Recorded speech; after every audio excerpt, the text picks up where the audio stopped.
Chapter 361. John didn't lower his sword. He held it up and watched the approaching figure.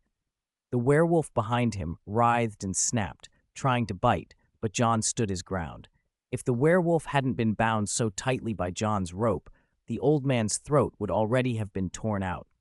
"Village chief?" John said with a half-smile. "That's a bit cruel, don't you think?" "No wonder you didn't want me to deal with the werewolf. This one yours?" the chief blurted. "Sir, please, don't hurt her," the village chief begged, falling to his knees. "I'll pay any reward. Please, just let her go." "This thing loses all reason at the full moon," John said flatly, his voice cold. "You keep her in the village. Do you want the whole village to suffer?" The village chief's face went pale. He sobbed. "She's my daughter. I can't." "Your daughter?" John's tone was dry, edged with mockery. "You certainly display a father's love." It was a village, after all. Ordinary people, not heroes. A rampaging werewolf could tear a person apart without effort. The chief spoke of his child, but what about everyone else? John's stare was steady as an old well. "Give me a reason to spare her." John didn't lower his sword. This was a test. The chief hesitated, then under the blade's threat, finally spoke the truth. "My daughter, she was cursed," he said, voice breaking. "A traveler came through 6 months ago, handsome, generous. He stayed a month.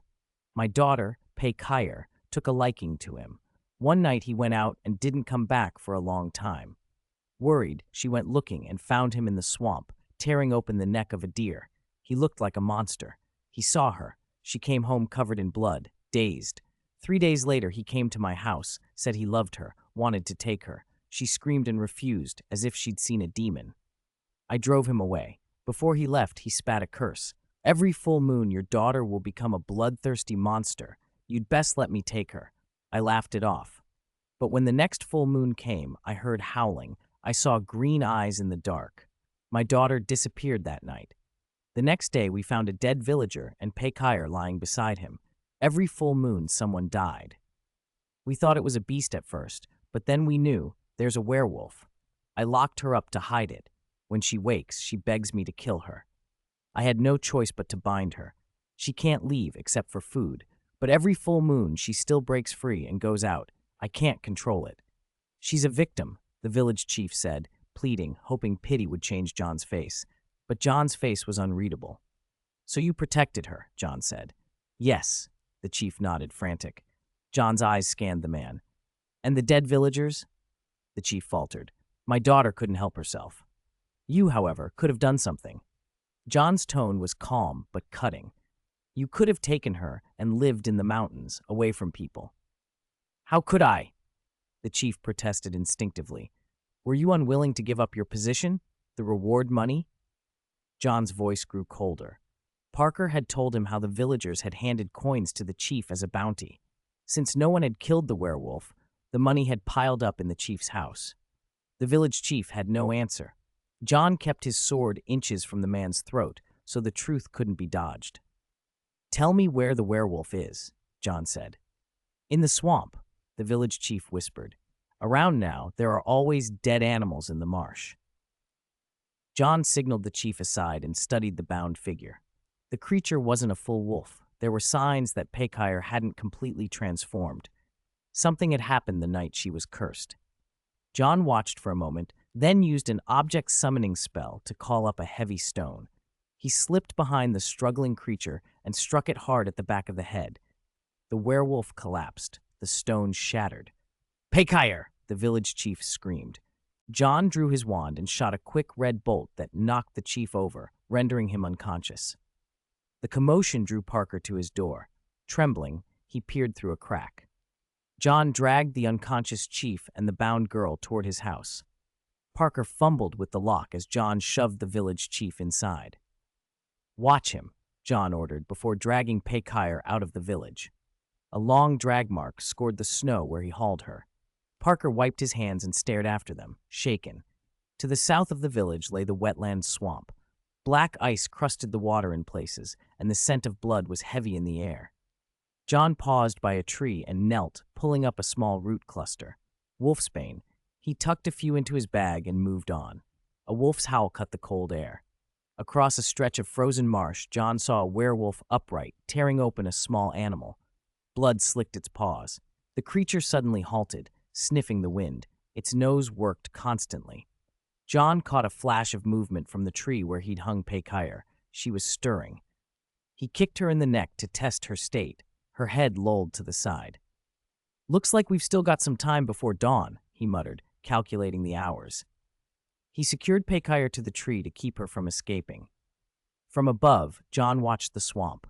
The werewolf below trotted over and searched the ground, nose working, but it never looked up.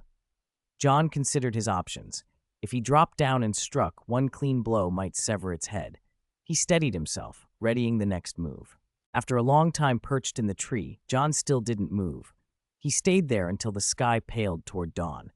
The creature hanging beside him, Pekire, slowly shed her fur and reverted to her human form. Pale skin, a smattering of brown freckles, brown hair. As she shifted back, Pekire came awake. The swamp werewolf had curled up in some bushes and turned into a young man. "What is this?" Pekire blinked, disoriented. For a moment, she thought she'd killed someone again. Tears welled in her eyes. Then she noticed her legs were suspended and her body bound by rope, the cords biting into her skin. "Pekire." A voice from below the tree slammed the scene into focus. The memory of that place, the nightmare, returned. Pekire screamed when she saw the young man standing there. The young man took 2 steps back at her fearful look, wounded. "Tell me your name, werewolf." John sat cross-legged on the branch, one hand supporting his cheek. Only then did the young man notice the stranger in the tree. His eyes flicked to the sword on John's back, and his face sank. "My name is Malin, sir. Please, put Pekire down first." "Malin?" John smiled faintly. "Interesting." He waved a hand and brushed at the rope. Flame sparked from his fingers and the cord smoldered through. Pekire screamed. Malin lunged forward instinctively and caught her, acting as a cushion. "Get away from me! Get away!" Pekire struggled, choking with sobs. "Stay away, you disgusting monster!" Malin scrambled to his feet and stepped back. Pekire tore the loosened rope free and tried to flee. "Pekire, don't you want to know the truth?" John's voice stopped her. She looked up, wary. "Who are you?" "You can call me Yadani," John shrugged. "Consider me a hunter for now." "A hunter?" Both Pekire and Malin reacted. Malin produced a rolling pin thick wooden stick from who knew where. It looked like a wand. "No wonder they call you a werewolf. You really can use magic," he muttered. John regarded the wand with interest. It was surprising. At the bottom of the old magical hierarchy, a werewolf who could still use magic. Malin gripped the wand tighter. Pekire, misreading his motion as aggression, fled to hide behind a nearby tree. John dropped from the branch. His feet tingled from the height. He stepped closer to Malin, curious. "What magic do you know?" "The kind you can't imagine," Malin said, trying to sound confident. John stretched and took a step forward, palm out. "I have some questions that need answering." "Don't come closer," Malin shouted, a show of bravado. John raised his hand and cast an object summoning spell. Malin had no expectation that the so-called hunter would use magic. He was yanked toward John as if dragged by an invisible leash.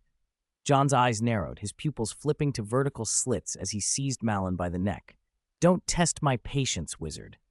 He wrenched the wand from Malin's grasp like it was nothing and threw the man against the tree trunk. Then John drew his sword and hurled it. The silver blade bit into the wood beside Malin with a sickening thunk. Malin broke into a cold sweat.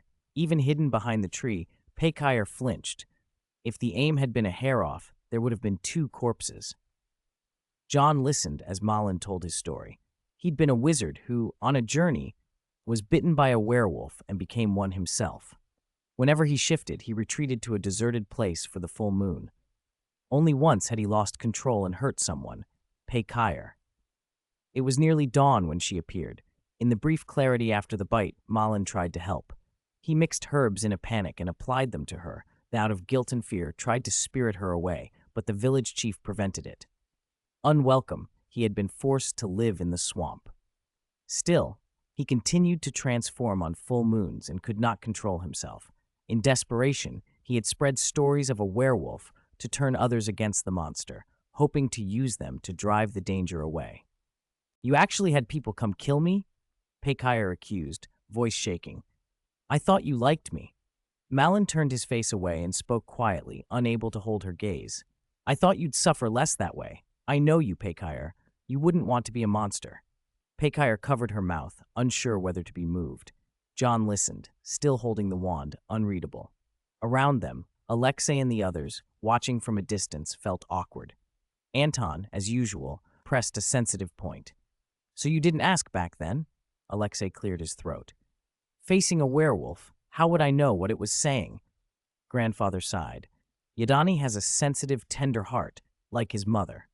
The other uncles murmured agreement. They saw in this nephew the same virtues they credited to Mrs. Wick. Watson Wick? The thought flickered and disappeared. He had been a useful tool, nothing more. Unlike that foreign lineage, they were curious what John would decide. Under the Jovanovic family's scrutiny, John made his choice. Pekire now understood that being bitten wasn't Malin's intention, and the knowledge moved her. She slapped Malin, furious. You bastard! You sent people to kill me. Malin took it in silence. The moment of judgment arrived. Should John, as a hunter, kill the werewolves to prevent future harm, or should he show mercy?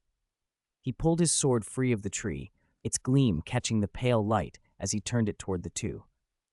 Pekire, he said, though you became a werewolf by accident, you did bite and kill villagers. Pekire stepped forward on trembling knees. Hunter, I regret what I've done, she said, voice small and contrite. John set the sword across her slender throat. Pekire closed her eyes, bracing to die. Malin scrambled, believing himself the true cause. Wait, he cried, dropping to his knees. It was my fault. If I hadn't come, Pekire wouldn't have become a werewolf. Kill me instead! Kill me! Before Malin finished, John stabbed him. The blade pierced Malin's body. John smiled faintly. Did you think I would let you go? Malin went slack with shock as John withdrew the sword. Blood pooled at his feet.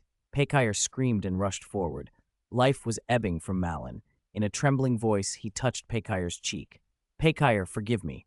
I forgive you, Malin. Please, don't die, she begged. They staged their little scene of guilt and forgiveness. John watched, bemused. You're a wizard, he said flatly. A single stab doesn't kill you.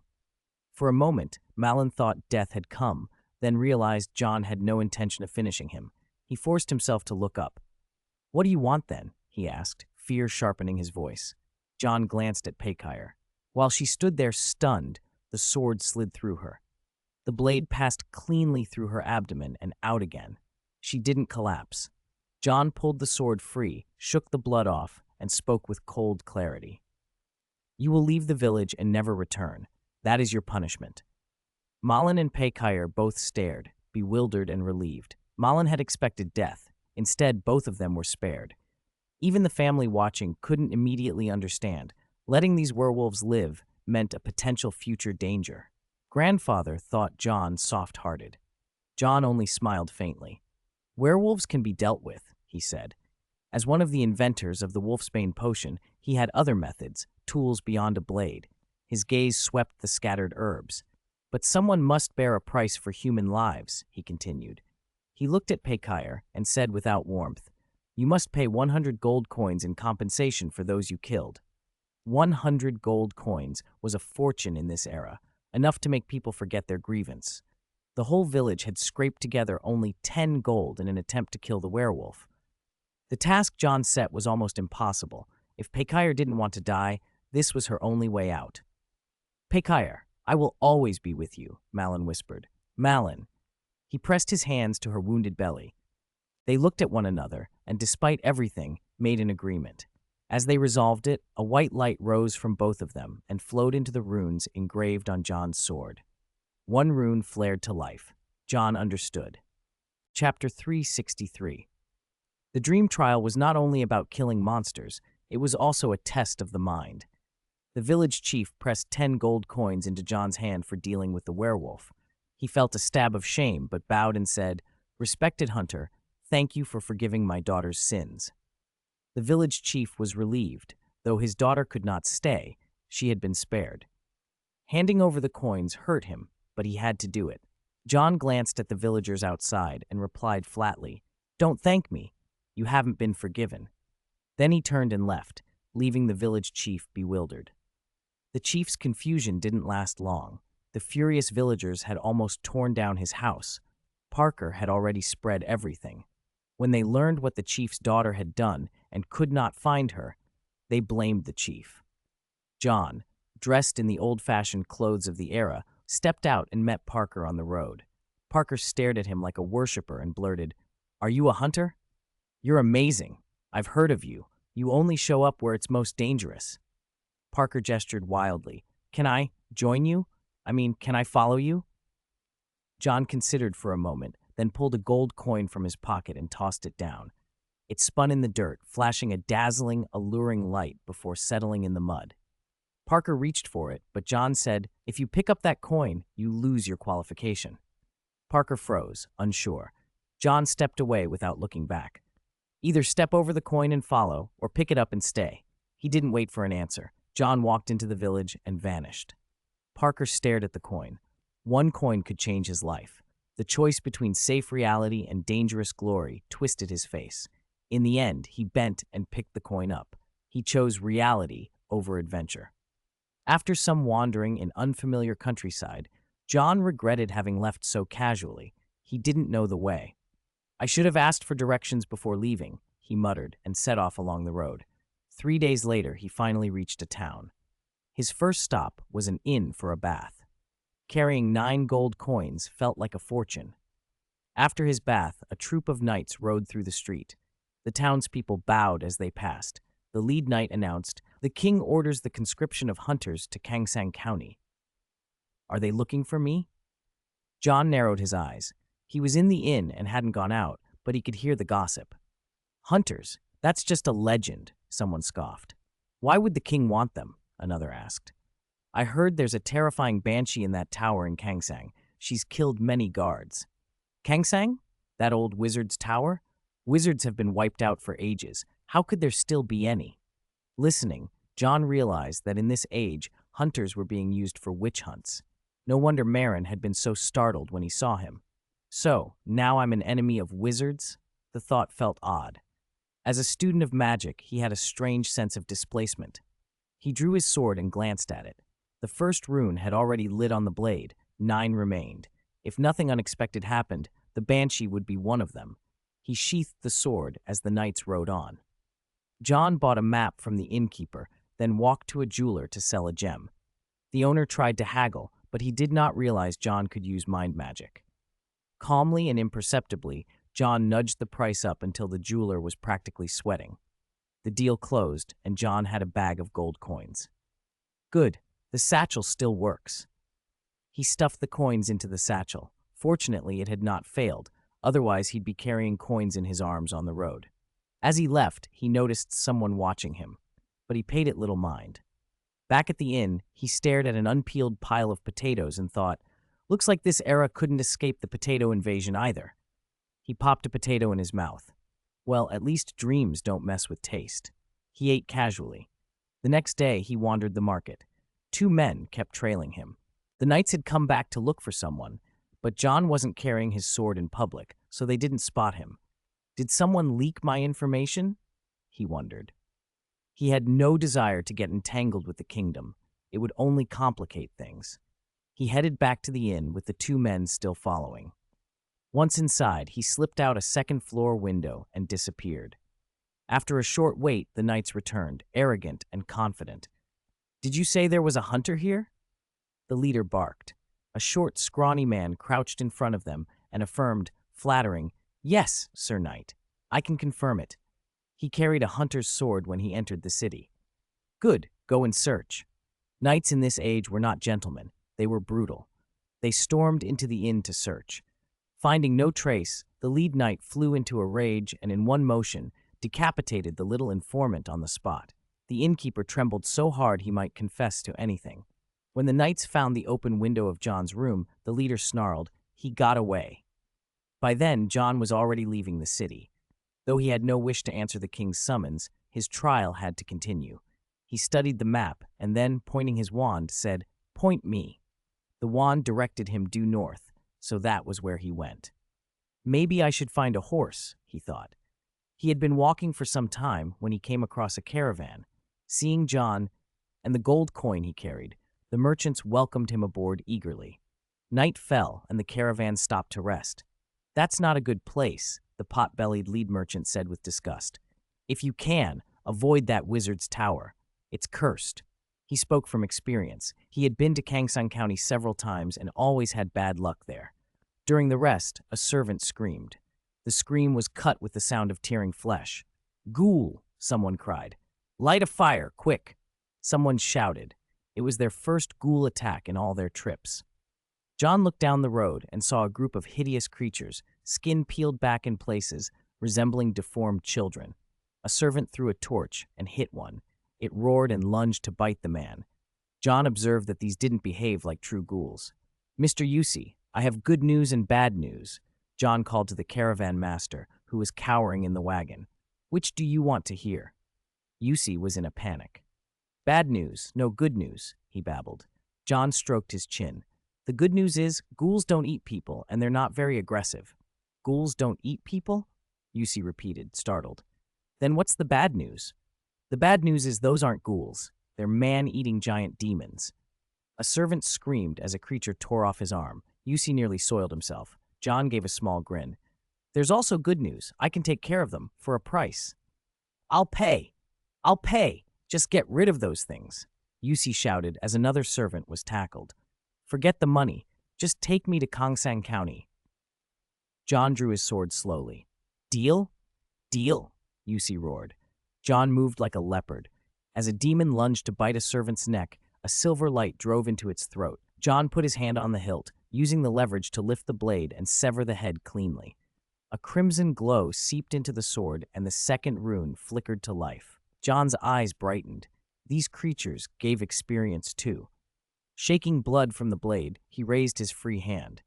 Using object summoning, he pulled a man-eating giant demon from the ether and slammed it down from above. No crimson light shot from that corpse. It seemed some had to be killed by the sword itself. John spun through the camp, his left hand manipulating one demon to fly toward him as his sword pierced it. The blade absorbed the bloodlight, and he repeated the motion.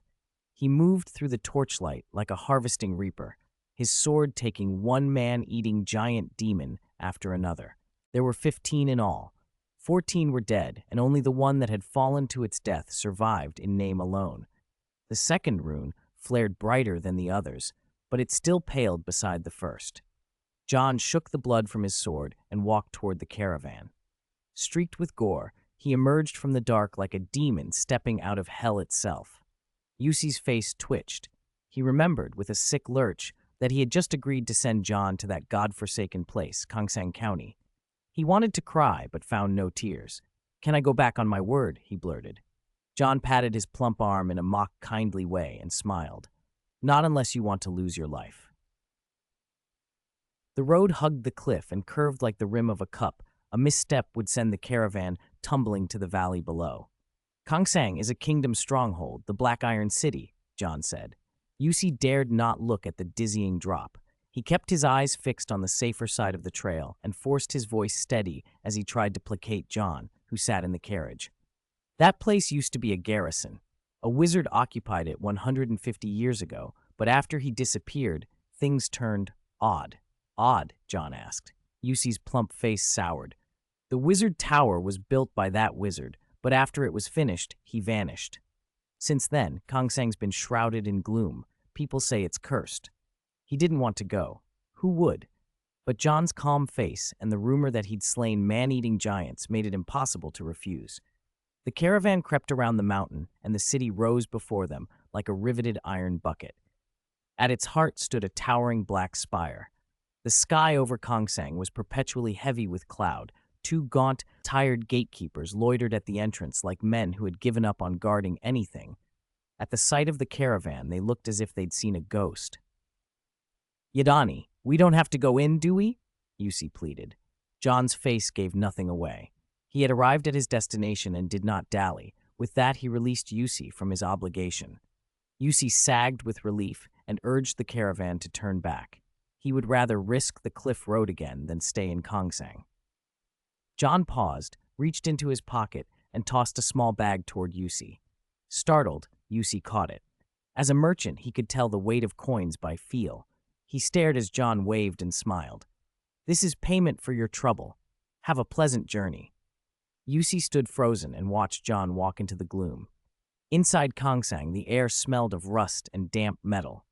Cobblestone streets were nearly empty. Shops stood with blacksmith signs above their shutters, but most doors were shut. The town looked abandoned. Suddenly, the clip of hooves broke the silence. A young boy on horseback raced through, shouting, "Close your doors and windows! The witch has awakened!" The few people in the streets panicked. A high, piercing cry split the air, so sharp it hurt the ears. Those who didn't move fast enough crumpled to the ground, seized by the sound. It lasted 10 seconds. When it stopped, several lay unconscious. John, for a moment, staggered, leaning against a wall until his head cleared. The boy returned, leapt down, and helped one of the fallen onto his horse. Noticing John still standing, the boy hurried over. "You're not from here." That was the witch's voice. "When she wakes, she makes that sound. It scares armies away. Even the knights were helpless," the boy said, anxious. "I'm Libby. I keep the time here." John introduced himself. The sound had set his teeth on edge. He half expected a soul-piercing scream like those tales of Lord Voldemort. This was different, but deadly all the same. Libby, eager because visitors were rare in Kongsang, led John through the empty streets and toward the only tavern and inn. The tavern was run by a broad-shouldered, bald man named Heiberg. Once a blacksmith, Heiberg had been forced to convert his forge into a drinking house after the witch's arrival. The army had failed to drive her out, and soon no customers came. "Our lord, the Black Iron Viscount, went to the kingdom to seek help and never came back," Heiberg complained, slamming a foaming mug on the bar. "He should never have tried that forbidden thing himself. If he hadn't, we wouldn't have gotten this monster." "Forbidden thing?" John asked, taking a sip of beer that left a ring of foam at his lips. Heiberg glared at Libby, who was staring longingly at John's glass. "Libby, go do your timekeeping. Don't lose this job. I don't want to have to carry you out." Libby muttered and trotted off. Heiberg, in a rare show of generosity, stuffed a flatbread into the boy's pocket as he left. Libby grinned and rode away on his horse. John slid 2 silver coins to Heiberg and said, "Another beer. And tell me, what did this Black Iron Viscount do?" Heiberg blew on the coins like a superstitious man and, warming to his topic, recited the town's legend. Not long after he inherited the title, he fell in love with a witch. She told him that if he loved her, he should open the central tower, a brave deed to prove his devotion. He did it, thought she'd love him for it. But after she walked in, she never came out. Heiberg spat the words with disgust. "Witches and goblins are the most untrustworthy things under heaven," he said. He glanced at the sword on John's back and added, more politely, "If you're here for the witch, I'd advise you to give up." "I'm certainly not here for the witch," John said with a short laugh. Heiberg, satisfied with the coins, left him alone. The inn was little more than 5 cramped rooms. John picked the least filthy one, snapped his fingers, and cast a cleaning spell.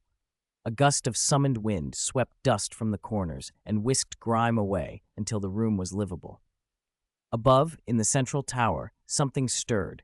A pair of unseen eyes opened, and the enormous bronze bell at the tower's base began to glow a ghostly blue. Libby, chewing his flatbread in 2 quick bites, spurred his pale horse through the streets. "The witch has awakened," he shouted. That high, ear-splitting scream tore the air again. Libby didn't notice that, for the briefest moment, the great tower's heavy door had eased open as if by invitation, and then closed again with a thud. Outside the dream trial, Jovanovich watched the scene in the spring water vision with a grave expression. "It's actually a witch," he said. "This trial is second only to the Griffin." Alexei looked to Andrei. Andrei had faced the witch before and nearly died from her voice. "Yadani's going to be in trouble," he said. Even Andrei's usual recklessness had been drained away. He spoke solemnly. "The witch is elusive, and her voice can kill. I was lucky to kill her." The older men exchanged worried looks. The witch was not the only danger in this trial. Destroying her came at a terrible cost. Her attack could sweep through the city, dragging half the population into death with a single piercing cry. Chapter 365. Libby stumbled into the tavern in a panic. Heiberg's tall form was crouched under the counter, surrounded by broken bottles and a floor slick with spilled liquor. The air reeked of alcohol, making the room spin. "Heiberg, are you all right?" Libby called. "Shut up, Libby," Heiberg spat, rubbing his shin where he'd bumped the liquor cabinet. Damn that banshee. Because the door hadn't been shut in time, more than 10 silver coins worth of drink had been lost. Libby offered to help sweep up, but Heiberg waved him off. Go check on that traveler upstairs, he ordered. Maybe he left a window open. Libby ran up the stairs and flung the door open. He froze for a moment at how clean the room was. Did you do this? He blurted. Yadani looked fine, awake and unharmed. Relief washed over Libby. He hadn't expected the traveler to use magic to tidy the place. He'd just been glad Yadani was okay. Banshees don't usually wake up at night, Libby said, puzzled. Tonight's an exception. Yadani didn't dwell on it. He wanted to check the color-changing clock at the tower. Where are you staying tonight? He asked. No one's on the streets, Libby replied, scratching his head. Everyone's hiding. I sleep in the tavern stable, 1 copper coin a night. Yadani smiled and flipped his right hand. 2 gold coins spun between his fingers. Want to earn a little extra? He asked. Libby's eyes locked on the coins. He swallowed hard and couldn't help but be tempted. Like Eve staring at an apple, he yielded. He agreed to take Yadani to the central tower the next day. The following morning, Libby knocked at the door. Yadani had slept only 2 hours but looked wide awake. Libby offered him his deaf horse for the trip. It's deaf, he said. It doesn't react to the banshee's voice. That horse had been how Libby had secured the role of timekeeper, a small, sturdy mount with incredible stamina that could carry 2 people. They rode toward the central tower. A few people still worked along the way despite the threat. For many, staying busy with survival, and dreams of leaving the mountain never left their lips. The central tower rose above Kangsang, built of pure black, impossibly hard stone. People accepted its presence as something created by a wizard. No one had ever been able to chip a stone from it. At the tower's base, a small head-sized clock sat inset in the wall. Right now, it was a dull brass color. Libby had discovered by chance that the clock subtly changed color before the witch screamed, a warning that gave townsfolk a little time to hide. Yadani circled the tower, studying the black stones. Strange patterns like overlapping magic circles ran through them. This tower isn't just a building, he murmured. It's an amplifier, a magic tower. The clock was a detection instrument, something like a scrying or demon-revealing mirror. As Yadani watched, it began to shift toward blue. Libby's voice shook. The banshee's awake! Yadani told Libby to run and warn people, then tapped his sword tip lightly on the ground. An invisible pulse spread out from the blade as he closed his eyes and let the supersense spell map everything around him. Hesitant but obedient, Libby rode off to alert the town. A scream split the air, a terrifying, otherworldly cry that could knock a person out or kill them within seconds.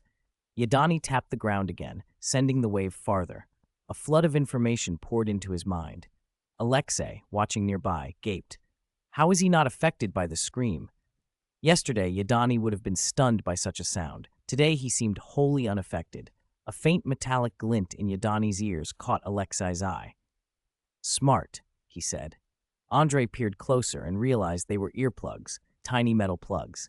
He didn't know they were Yadani's own invention, crafted through alchemy. With them in place, the scream vanished for Yadani. It didn't hinder him. Using the supersense spell, he perceived the world even more clearly. The sound's wave patterns traced outward in his head, and he pinpointed the source on the eastern side of Kangsang. Then the noise died. Libby galloped back. The deaf horse had been unaffected the whole time. Yadani's eyes lit up. Libby, are you selling this horse? He asked. Libby blinked, thinking he'd been mocked, until he saw the sincerity on Yadani's face. Yadani offered 5 gold coins. Libby's jaw dropped. He'd bought the horse for 5 silver, and 5 gold would change his life. Still, he hesitated. Sorry, Yadani, Libby said finally. I can't sell it. Without the horse, I can't be the timekeeper. Yadani respected his choice. Could you lend it to me? He asked instead. Libby thought a moment. The banshee had just awakened once. It probably wouldn't scream again so soon. An hour, he decided. That'll be enough. Yadani tossed a gold coin to Libby as a deposit, mounted the deaf horse, and galloped off. Libby watched the warning bell anxiously, praying it wouldn't turn blue again. The Eastern District was a wasteland. Once the Black Iron Viscount had lived here, but after his departure, only servants and ruin remained. Yadani reined the horse and swept his gaze over the deserted streets. He tapped his sword against the wall and let the supersense pulse run. Few living beings remained. The banshee's path had been lethal. Guided by the spell and the horse's steady pace, he closed on the place where the scream had originated. The deaf horse performed admirably. Yadani mentally noted he might take it along on future travels. As they passed a withered garden, Yadani halted. He sent the supersense into the tangle of dead plants and saw a figure lying motionless among the weeds. A girl in a white dress, her eyes closed, resting in the garden. Chapter 3666. John rode up on his horse and saw the girl. The horse's hooves crunched the withered leaves, and the noise startled her awake. Her once pure, lovely face twisted into something terrifying, an enormous, fanged mouth opening in a warning at him. Her frail-looking body suddenly had the strength to crush stone in a single leap. John reined the deaf horse up onto its hind legs. Its front hooves kicked the witch flying. A silver glint flashed in his eyes. He gripped his sword in his right hand, held the reins with his left, and charged. The deaf horse surged forward. Just as the witch opened her mouth, John's blade came down. The silver light sharpened. Enchantment, night. The single strike silenced the witch's scream. After 3 seconds, blood began to seep from her neck, gushing outward and blackening the nearby plants like spilled ink. "This witch showing up here can't be an accident," John muttered, sweeping his gaze across the yard. He noticed iron rings clamped to the witch's legs, a chain running from them to a large statue in the garden, a statue of a scholar holding a book, the other hand gripping a staff. A wizard statue in the black iron Viscount's house? John smelled a trap. A streak of blood-red light shot from the witch into John's sword.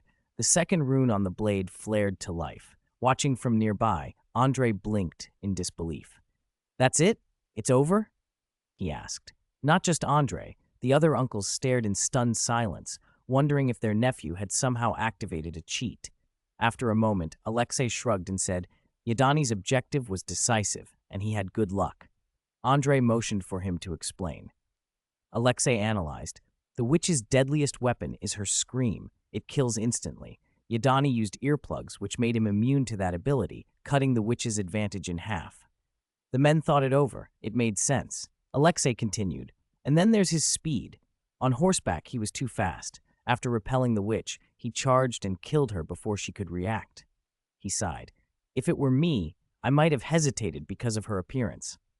The witch's danger, besides the scream, was her deceptive childlike form. Andre had been fooled by that before and nearly died. John, however, saw she wasn't human and struck without hesitation. An approach suited to a hunter, Alexei said with an approving look. The uncles exchanged a rueful glance as they realized their nephew wasn't exactly suited to romance. Son, you'll have a hard time getting a girlfriend like that, they thought. John didn't pause. He pinched a viscous thread of blood off his sword. There's poison on this, he muttered, frowning. Dragonhide made him immune to many poisons, but he slid off the deaf horse to check. From the witch's neck wound something wriggled. Streams of blood, writhing like worms, snaking toward the head to reconnect the body. Others might have frozen at the sight, but John reacted. He slashed at the connecting blood. The blade passed through, as if through water, unable to sever it. The witch's head was already drawing back toward the body, and a terrible, rising shriek filled the air. John spun and drove his sword into the witch's gaping mouth, pinning the head to the soil. The experience points popped up. So how is she still alive? He wondered, eyes narrow. The scream brought another thought. Inferi. Was someone animating her? Those writhing blood tendrils made it clear she was being controlled. With the head pinned, the body could not reattach, but it struggled frantically. John grabbed a handful of dry branches, tossed them on the torso, and uttered a short incantation. The branches sprang into flame, and the witch's body began to burn. As it charred, the head at last grew still. John kicked it into the fire as well. The iron chain at the girl's ankle retracted. John followed it to the base of the wizard statue and saw that the chain disappeared under a circular patterned stone platform. He kicked the platform. It shuddered under his foot. After 5 or 6 hard strikes, he broke the slab and revealed a passage beneath the statue. John went down. The passage was narrow, too tight for the deaf horse, which he left outside. With the witch gone, he felt safe to do so.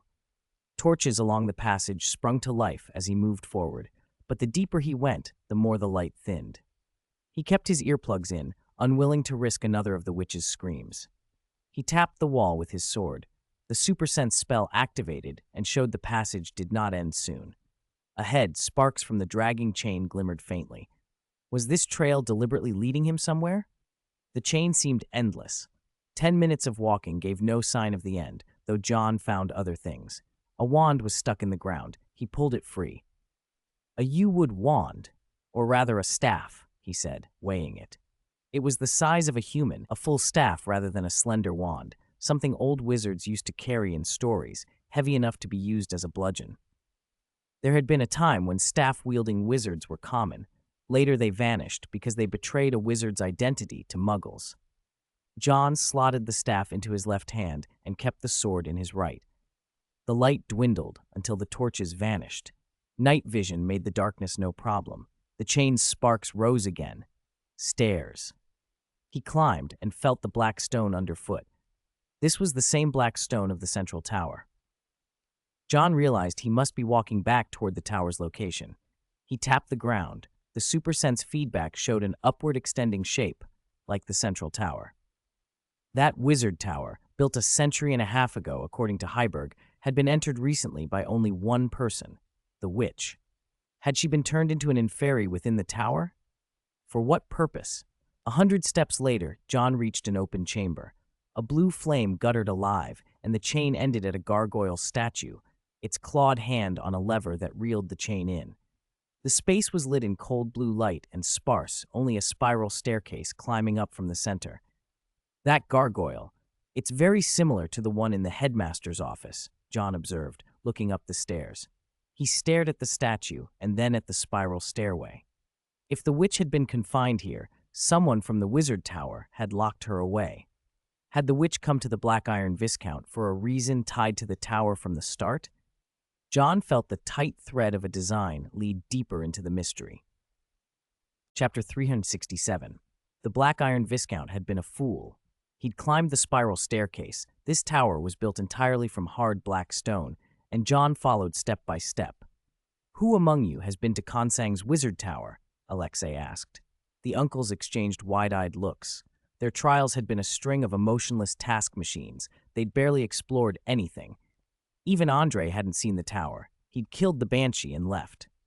The Viscount's sealed door had always kept them out. None of them would have imagined you could enter beneath the Viscount's statue. This wasn't part of any trial. It was completely unexpected. John kept climbing. He missed his meteor shoes. Unfortunately, like other enchanted items, they had lost their powers upon entering this world and were now nothing more than well-made, durable boots. He reached the 5th floor. The tower had 10 floors in all, each with a vast interior.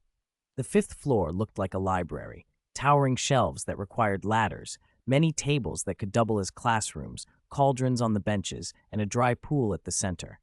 Gems glittered in the walls and floor. On impulse, John tapped the stone with his staff. Magical sigils lit up beneath him, each line connecting to a gem until the whole room glowed.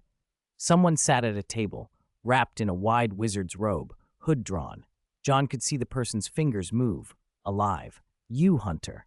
A male voice sounded. The figure stood slowly. "You have brought me a suitable body." The hooded figure turned. A mask covered its face. Blood seeped from the eye holes. The thing under the robe felt soft and boneless. John watched coolly. He raised his hand, ready to cast object summoning, an instant, brutal solution. He expected to send the intruder flying. Only the robes flew off. A blood-soaked humanoid figure remained, having passed through the clothes. Its body exploded into a curtain of blood that surged toward John. The gem's light framed the shape. It was more ghost than human. Blood wept from the mask's eye holes. Beneath the robe was a mass of blood with no bone or flesh supporting it. John's eyes dulled to gray as he foresaw his attack's likely result. His object summoning would simply rip away the clothing again. Physical attacks would be like trying to grasp water. "Physical immunity?" he muttered, and did not gamble on a melee. He kept his staff in his left hand and his sword in the right. The creature's voice was surprised by John's restraint. Hunters, it expected, were impatient. "This is the high tower built by my ancestor," it said as it glided closer. "And you, hunter, have intruded into my high tower." When it reached striking distance, it bared fang-like teeth and dissolved into a rushing curtain of blood. "You shall pay with everything," it hissed. The mass of blood could penetrate pores, replace a body, an evil, invasive thing. John had already seen the move in his foresight. He slammed his staff down, eyes narrowing to vertical slits, and intoned an old word: incendio. Flame burst from the staff's head and coalesced into a giant fireball that struck the blood curtain. The blood hissed as if on a red-hot iron plate. It evaporated with a keening cry. "No! How can you use magic?" the creature screamed. "You're not a hunter. You're a wizard." The blood ghoul had never expected a hunter to use magic. In its world, hunters relied on blades and ranged weapons, and a being immune to physical force could dispatch them easily. It had misjudged John. As a wizard, John fed continuous flame into the blood mass until it dried and evaporated. He burned the robe as well, to be sure. The uncles were speechless. They'd seen a blood ghoul for the first time and knew instinctively how dangerous such a thing could be. Hunters could be countered completely by an entity like this. They might even die trying. That John had hidden a wizard's power beneath the exterior of a hunter explained everything. A single drop of blood had slid under a table, crawling toward a bookshelf. Impossible. How could I, the mighty blood baron, die like this? It snarled inside that tiny bead. It had waited too long for a chance, lost its body to enter here, and thought it could wait for another opening. The drop inched toward the shelf, using it for cover. A red-hot blade flicked out and pierced the bead, vaporizing it instantly. John extracted the blade and frowned. How could one drop of blood have moved? His records had nothing on such an existence. Perhaps it was a curse. Something like a blood curse. The tiny, evaporated scrap produced a red light that hovered in the air and settled on his sword. The third rune on the blade blinked into life. John stood stunned. He had thought the creature merely strange, a mere nuisance for an incendio. Now the rune lit, which meant this was more than a random hazard. It was at least a trial boss. Too weak, he thought wryly. Malfoy could handle this easily. The fifth floor's pattern remained lit, guiding him in a direction. Everything seemed connected to his staff. The bookshelves parted to reveal deeper stacks. John thumbed a book with a thought and pulled it free. Runes filled its pages. As more shelves shifted, they formed a magic array. Runes, ancient characters, were everywhere. In the array's center stood an altar of black stone and crystal, and set into it was a slot that matched his staff. John didn't hesitate. He fitted the staff into the slot and drew his wand, alert. The crystal flared, and the light from the many gems was channeled into the staff's head. The staff's crown, a grayish-white rhomboid stone, absorbed the multicolored energy and projected a sigil onto the floor. The impression contracted, and from it took shape a figure-8-shaped silver key pendant that hovered in the air, suspended and shining. Chapter 368. John used his wand to lift the key necklace off his neck. As he did, the surrounding light dimmed. He examined the key instinctively. It bore a locking enchantment, not Alohomora, but a protective charm, more like a Fidelius-style secret keeper. He pocketed it. Whatever this key opened required it to find the entrance. A place guarded this carefully was likely important. He drew his staff, and the bookshelves around him began to slide back into their original positions. The light on the floor confirmed his suspicion. This wizard tower was a colossal magic amplifier. Its full purpose would only become clear by exploring the whole tower. He continued upward. On the 6th floor, he found a garden, its paths crisscrossing like a maze among lush plants. It took him a while to find his way through. The 7th floor hid a school, not like Hogwarts, but rigid and oppressive. Everything there felt uniform. Several classrooms looked as if duplicated by a replication spell, exact copies. The stairway up was concealed over a pool, whose water was filled with dead eels. The 8th floor held models of stars, flying globes that simulated the universe. The room itself felt endless. John walked and walked, but couldn't find any sign of the 9th floor. He stopped. Footsteps echoed suddenly behind him. He spun and caught a thrown dagger between his fingers. With a twist of his wrist, he snatched the ornate blade and pressed it to the assailant's throat. The woman froze, breath held. Chills raised goosebumps along her pale, slender neck beneath the cold steel. John looked her over, golden hair like silk, gray-blue eyes, fair skin. After a standoff that felt to him like a brief pause in her heartbeat, she demanded, sharp and angry, "Who are you? Why are you here? How did you get in?" John's expression hardened. "Those are the questions I should be asking. Who are you?" She bristled at that. "I'm the master of this place, Emily." "Master?" John studied her skeptically. Emily's cheeks stung at the doubt, but she stood firm. "I will be, sooner or later." Her gaze dropped to the sword on John's back and then to the staff in his left hand. Her face changed. "You pulled out the gray crystal staff?" she spat. "You fool. You'll free the Black Iron Viscount." "Then the whole city will be in danger," John said flatly. Emily's anger and panic burst out together. She called him a fool again as if he had ruined everything. John considered a curse to shut her up, but she already sounded defeated. He relaxed his grip on the dagger and asked, casually, "What is this place? And what is the Black Iron Viscount?" Emily looked as if she'd been emptied of hope and decided honesty was easier. "This is Black Hawk Tower. Independent wizards built it for research. Later they attempted a reckless experiment and vanished." She rolled her eyes at him, venom in her tone. "The Black Iron Viscount was the Viscount of this city before all this. He kidnapped me, forced his way into the tower to seize its treasures." She laughed bitterly. "He thought he could control the wizards, and therefore control magic. It backfired. He transformed into the Viscount." Her voice lowered. "I used the last of my magic to seal him in here. The Viscount's weakness is sound. I summoned a banshee to block his escape and sealed the exit with the staff." Emily's anger snapped again. "And you brute, your meddling ruined it. When the Viscount finds his body, no one will stop him." John listened. When she named the Viscount, he asked quietly, "The one made of blood?" "Yes," she said. "He's been hunting me. I hid here on the 8th floor so he couldn't find me." She didn't notice his look. John said simply, "If that's the one, he should already be dead." She glared. "Don't joke. You're lying. Ordinary people can't kill him." Emily's doubt turned to surprise when she took in the design of his sword. "You're a hunter? No, even hunters can't kill him." John raised a hand and let a small flame flare into his palm. "I burned him," he said. The plain truth stunned her. Exorcists sometimes used minor tricks, but not like this. Emily struggled to reconcile it. "The thing that trapped me in this tower for so long, was it really killed that easily?" She thought a moment, then asked, wary, "The one who opened the way yesterday, were you the one who cast that spell?" John remembered using a cleaning charm. Emily went silent. She had assumed a wizard opened the door and had deliberately invited them in so they could team up against the Viscount. Instead, an exorcist had come and simply killed him. Everything she'd done felt suddenly pointless.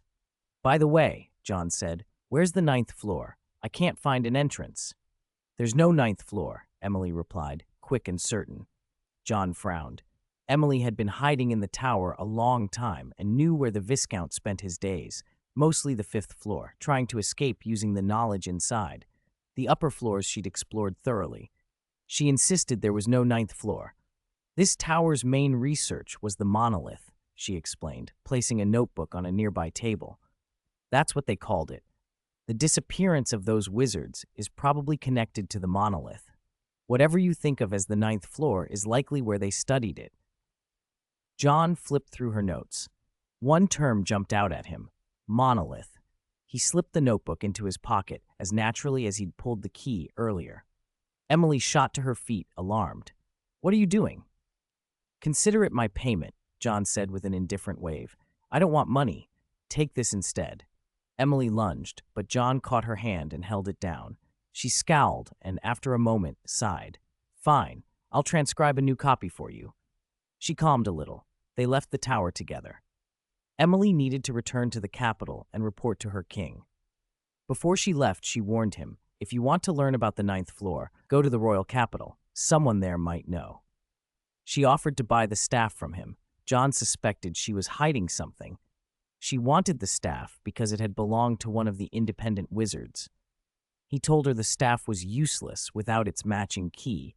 That key had already been taken. Besides, he preferred a wand, so he named an absurd price. Emily balked at the cost. forcing her to return to the capital indebted to him. Even with the Banshee gone and the Viscount dead, a gloom still hung over Kangsang. John stared at Black Hawk Tower and decided not to destroy it. The consequences might be worse than leaving it standing. Back at the tavern, the mood had changed completely from yesterday. Heiberg grinned nonstop, tossing back glass after glass of wine while coins clinked and copper and silver exchanged hands. Libby had received a free drink from the cheerful proprietor. It was his first time sampling such a fiery brew, and his eyes watered from the burn. Seeing John come in, Libby ran over without hesitation. Chapter 369. He shouted excitedly, "The Banshee's dead! We heard her scream before she went." Whether from drink or excitement, Libby's cheeks were flushed. John suddenly remembered the deaf horse at the statue. He rode over and found the horse calmly nibbling hay in the stable. Seeing John's lack of surprise, Libby quietly asked, "Was that you, Yadani?" John knew what he meant and only smiled. "What do you think?" Libby grew more thrilled and followed John, peppering him with questions about how he had done it. Then, as if deciding something important, Libby said he wanted to give the horse to John. John was taken aback. "Without the Banshee, I won't keep my post for long," Libby admitted with a bitter smile. "I can't afford to keep it." John patted his shoulder sympathetically. Libby wasn't gloomy. Losing his job was nothing compared to the Banshee, and insisted on giving the horse away for free, refusing any payment. "Even if no one else knows, I'll be grateful for what you did," he said firmly. "All right," John said, accepting the gift. Libby ran off happily, clutching the cup of wine as if it were a treasure. After night fell, John found Heiberg busy at the tavern. The next morning, he patted the deaf horse's head. Libby had never named it because it could not hear. "I'll call you Polo," John decided, then mounted and headed for Kangsang. Libby packed his few belongings in the stable. Having lost his job, he didn't even have a copper for rent. As he was about to leave, Heiberg called after him, displeasure in his voice. "Where are you going?" Libby stammered. I don't have rent money." Heiberg scooped him up, but instead of throwing him out, he carried him into the tavern and shoved him into a room upstairs. "From now on, you'll live here," Heiberg barked, pretending to be stern. "You get 1 day off. Starting tomorrow, you'll work in the tavern." "But you said I was hopeless and you wouldn't hire me," Libby protested softly. Heiberg glowered. "With so many people coming in to drink, you want me to starve? Get to work tomorrow, and if you break anything, you'll pay for it." He left the room before Libby could respond. Libby lay on the bed feeling surreal, then felt something under his coat. He checked and found 5 gold coins tucked there. Heiberg's way of helping him out. It was likely the money from selling the horse, quietly given so Libby wouldn't worry about rent. For a wizard, getting lost was unlikely. John rode through dangerous, rough mountain tracks, consulting his map as he entered a forest. "This place is a lot like the Forbidden Forest," he mused, flipping through the book Emily had given him. "A kingdom, huh?" The dream trials had introduced him to things that didn't appear in Hogwarts lessons. Kingdoms, hunters, independent wizards, black towers, blood ghouls, monoliths. The group researching the Black Hawk Tower had used the monolith as a secret research device, so it clearly wasn't ordinary. Dream trials kept throwing up fascinating subjects. He also found books written in runes and even volumes by goblins, texts older and more detailed than much of what Hogwarts taught. Runes were an ancient, powerful language. The older the source, the more useful it tended to be for real magic. The goblin books would help him with runes and improve his alchemy. At dawn, he doused his campfire and rode north. Unlike many hunters who were perpetually poor, John was comfortable enough that he could be casual about supplies. His horse could not travel as long as he could. Polo grazed under a tree.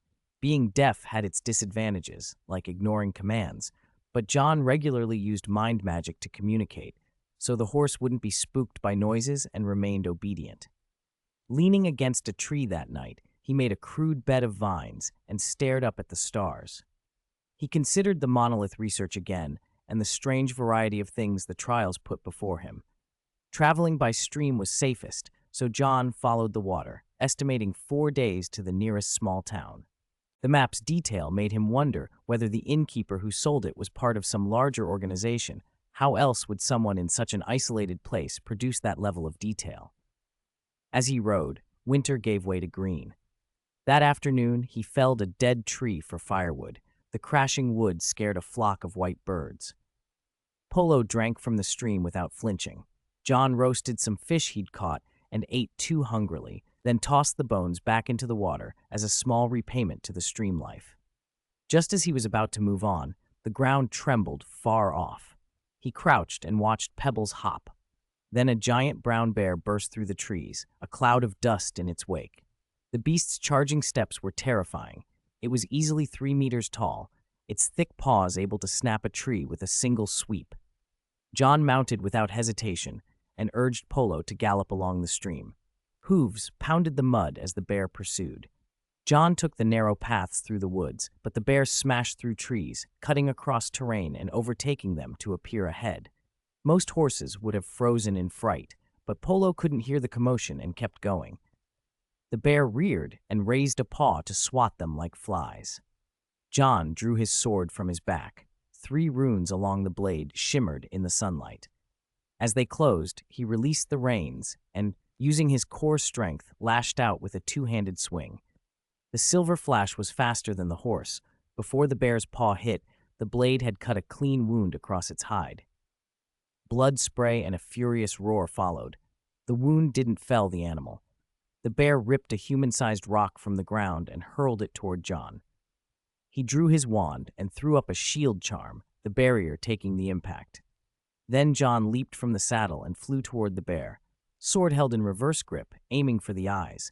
The bear reared on its hind legs to crush him. John jabbed his wand toward the beast's legs and cast, "Jelly legs jinx!" The bear's stance collapsed. Its legs went to jelly. It flailed and slumped down, barely propping itself up with its front paws. Chapter 370. The giant bear had just lifted its head when a gleaming silver blade expanded before its eyes and finally pierced through the skull. The convulsions from the sudden, searing pain sent Yadani flying. He spun through the air and landed hard while the great beast, a silver sword buried in its eye, writhed and thrashed in its death throes. After half a minute, it collapsed. The clearing was a wreck. Over a dozen trees lay snapped and splintered. "This bear has tenacious vitality," Yadani muttered, stepping forward and pulling the sword free. The blade had been buried deep in the skull. When he tugged it out, the 4th rune along the hilt flared to life. "Another trial, boss?" he said, surprised. It felt as if the dream trial was advancing without his conscious choice. Looking at the fallen monster, he thought he might be able to sell the hide. With less than a day's ride to the next town, he took some time to skin the bear. At the castle, by the hot springs, news spread fast. "The forest bear took a proper trial," Alexei said with feeling. Many in Jovanovich had faced that trial. Seryosha had been through it too. When people met the giant bear, they usually flanked and killed it. Very few charged straight in on horseback like Yadani, besides that reckless Boris. "A shrewd move, knowing the hind legs are its weak point," Seryosha praised. "I'm curious how far Yadani can go," Andrei added. In fact, Yadani had already met the requirements to finish the dream trial. 3 trials were enough, but unless he actively chose to end it, the trial would continue. Everyone at Jovanovich wanted to see how far he'd push it, and they were even more curious which bloodline he might awaken. While they waited, Yadani reached the town. The town was called Balville. After he rode in, Yadani first looked for lodging and to restock supplies. He put Polo in the stable and walked to the inn.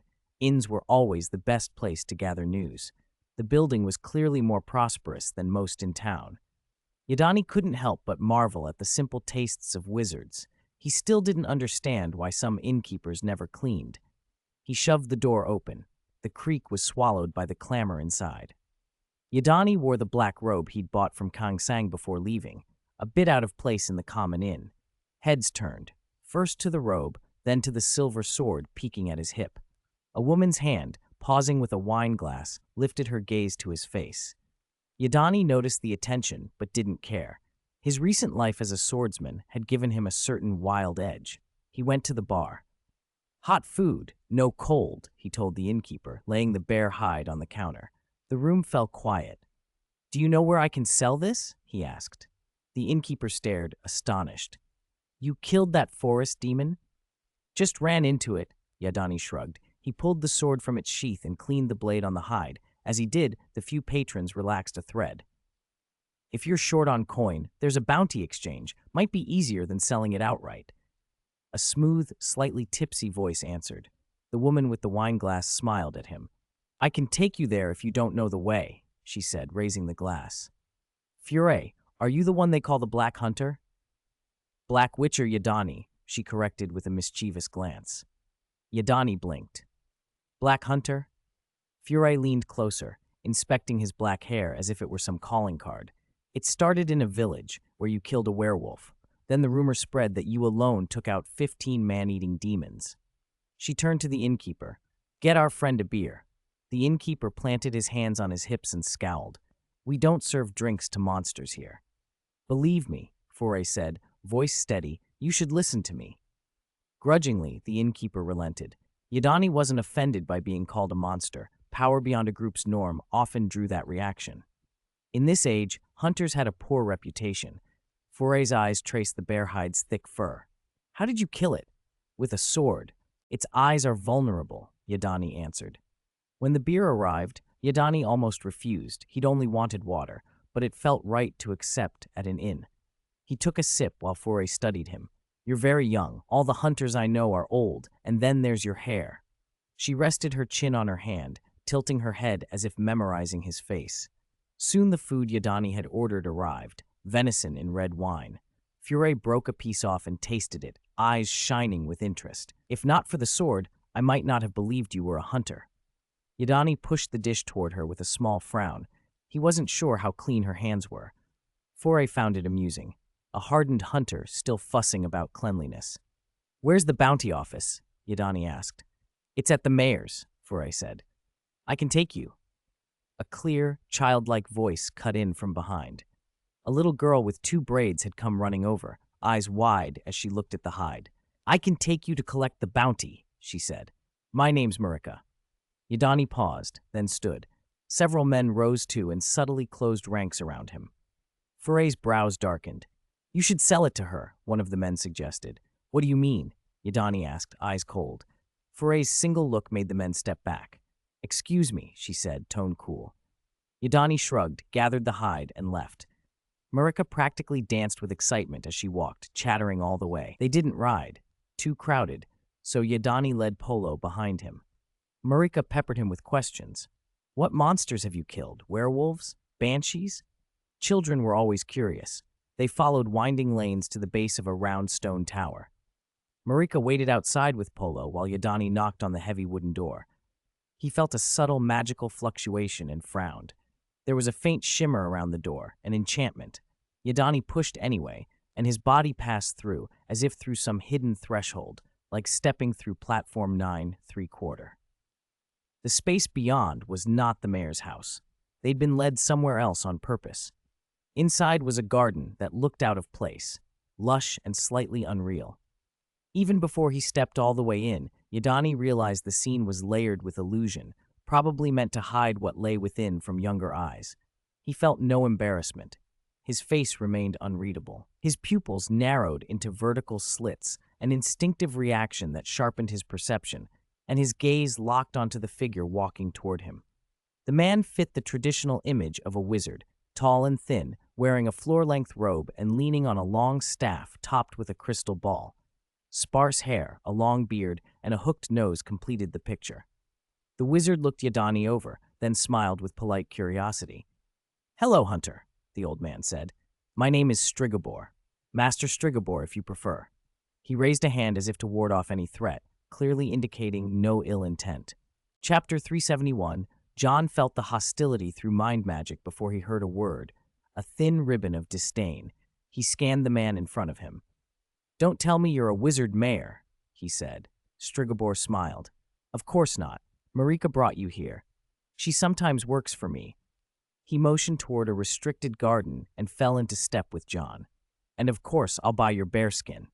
They walked along the path. People like you are rare in this city, Strigobor said. People like you are rare too, John answered coolly. Strigobor's frown flashed and he recovered quickly, arching an eyebrow. But I seem to recall hunters are without emotion. John said nothing. The idea was ridiculous. If hunters had no feelings, Old Man Watson would certainly protest. Strigobor added, almost sentimentally, I'm grateful fate brought you to me. John looked at the rambling wizard. Fate? Speak plainly. What do you want? A wizard hiding in a busy city seeking out a hunter wasn't there to admire him. Strigobor nodded. Very clever, hunter. Yes, I have a task for you. Monster? John guessed. Hunters were hired to kill monsters. More kills would advance his trial. Strigobor's answer surprised him. A person, someone named Foray. They stopped beside a flower bed. Strigobor asked, Have you ever heard of the blood curse of the Black Sun? John's gaze hardened. You should know that besides hunting monsters, hunters also kill. He let the last word hang. Wizards. Strigobor's face went pale. He drew a deep breath, suppressed his irritation, and went on as if reciting a grim prophecy.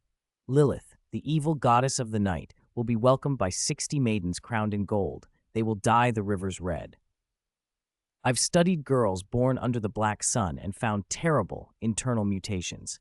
I tried to cure them. I locked the afflicted in towers for their safety. But girls always die. He spoke with the solemnity of a savior. John listened, realizing most of it smelled false. Could the blood curse be a form of blood magic? Mutations among humans on that scale were unheard of. Strigobor continued, eyes glittering. I've performed autopsies. My analysis is conclusive. His voice took on a colder edge, a hint of madness under the civility. Eliminating these women is the lesser of two evils. He looked at John as if proposing not murder but salvation. John kept his face neutral. So you want me to kill a human? In John's time, taking a human life, wizard or muggle, would land someone in prison for life. Strigobor's white beard might have recalled Dumbledore, but that comparison only made him seem more disgraceful. John stepped closer. Where I come from, people who do what you describe end up in Azkaban. Azkaban? Strigobor didn't understand the reference, but he saw the refusal in John's eyes and tried persuasion. Foray shows signs of mutation. Her stepmother said she strangled a canary, killed 2 puppies. I sent people to follow her. They found a corpse in the woods, impaled with a brooch. I organized a search, but she escaped. She's not human. She's a monster. He pressed the point, leaning in. She has hunted me for years, seeking revenge. And you arrived at this time. Destiny. She kills for pleasure, not hunger. Kill her, and I will pay any amount. The whole continent hangs by a thread. Killing Foray is the lesser of two evils. John considered him for a long beat. And what exactly does that have to do with me? Strigobor was frozen as John turned and walked away without looking back. Later, outside the round tower, John replayed the conversation. 9 parts of it felt wrong. The blood curse, Lilith, autopsies, and towers. Nothing matched the history of magic as he knew it. If the Black Sun curse existed, it would be recorded. He had no memory of it.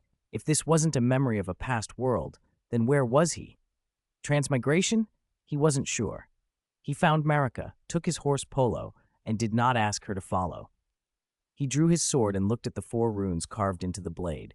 Maybe the hunter trial had thrown him into another world. For now, he decided he would finish the trial. The town offered few magical creatures. Outside its walls, the forest was more likely. He rode until he reached the trees. No other magical beings showed up. Perhaps the previous forest demons passing left the woods quiet. He was hungry. Someone had robbed him of a plate of venison that morning. Dismounting at a stream, he used a little magic and sent fish leaping into his hands.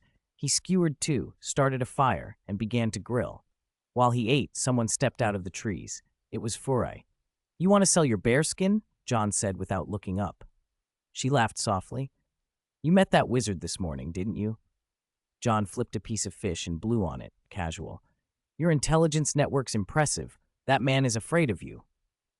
I was once a princess, Foray said, sitting beside him and taking the other fish. He sent people to kill me in the woods. I used my mother's brooch to kill a hunter. The fish had no seasoning, but it was fresh. It tasted of solid meat rather than river rot. Foray licked her fingers and spoke with flat composure. His men violated me. They stole my things and left me to die, she continued. They turned a princess into a curse. To avoid starving, I stole. To avoid being killed, I killed. She met John's eyes as she recounted it, voice steady but hard. I want revenge. I want to kill him. John felt the purpose behind her approach. No wonder she'd chosen to leave the tavern with Marika. "So you want me to help you kill the wizard?" he asked. She shook her head. "That's your business. He asked you to kill me." She spat hate into the air. "I had a future, the blood curse of the Black Sun, and that man took it. The queen in another kingdom celebrates victories, while I have to prove I'm not a monster." Her calm cracked a little. Small ripples betrayed her.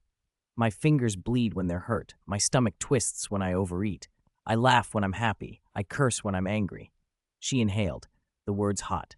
"If someone hurts me, I hurt them back. I wish I could kill them." She searched him, seeking either an answer or approval. "People call you a monster too. What if they come for you? If they attacked you, wouldn't you kill them?" she countered, as if the logic proved something. John's voice was flat. "How do you know I haven't killed them already?"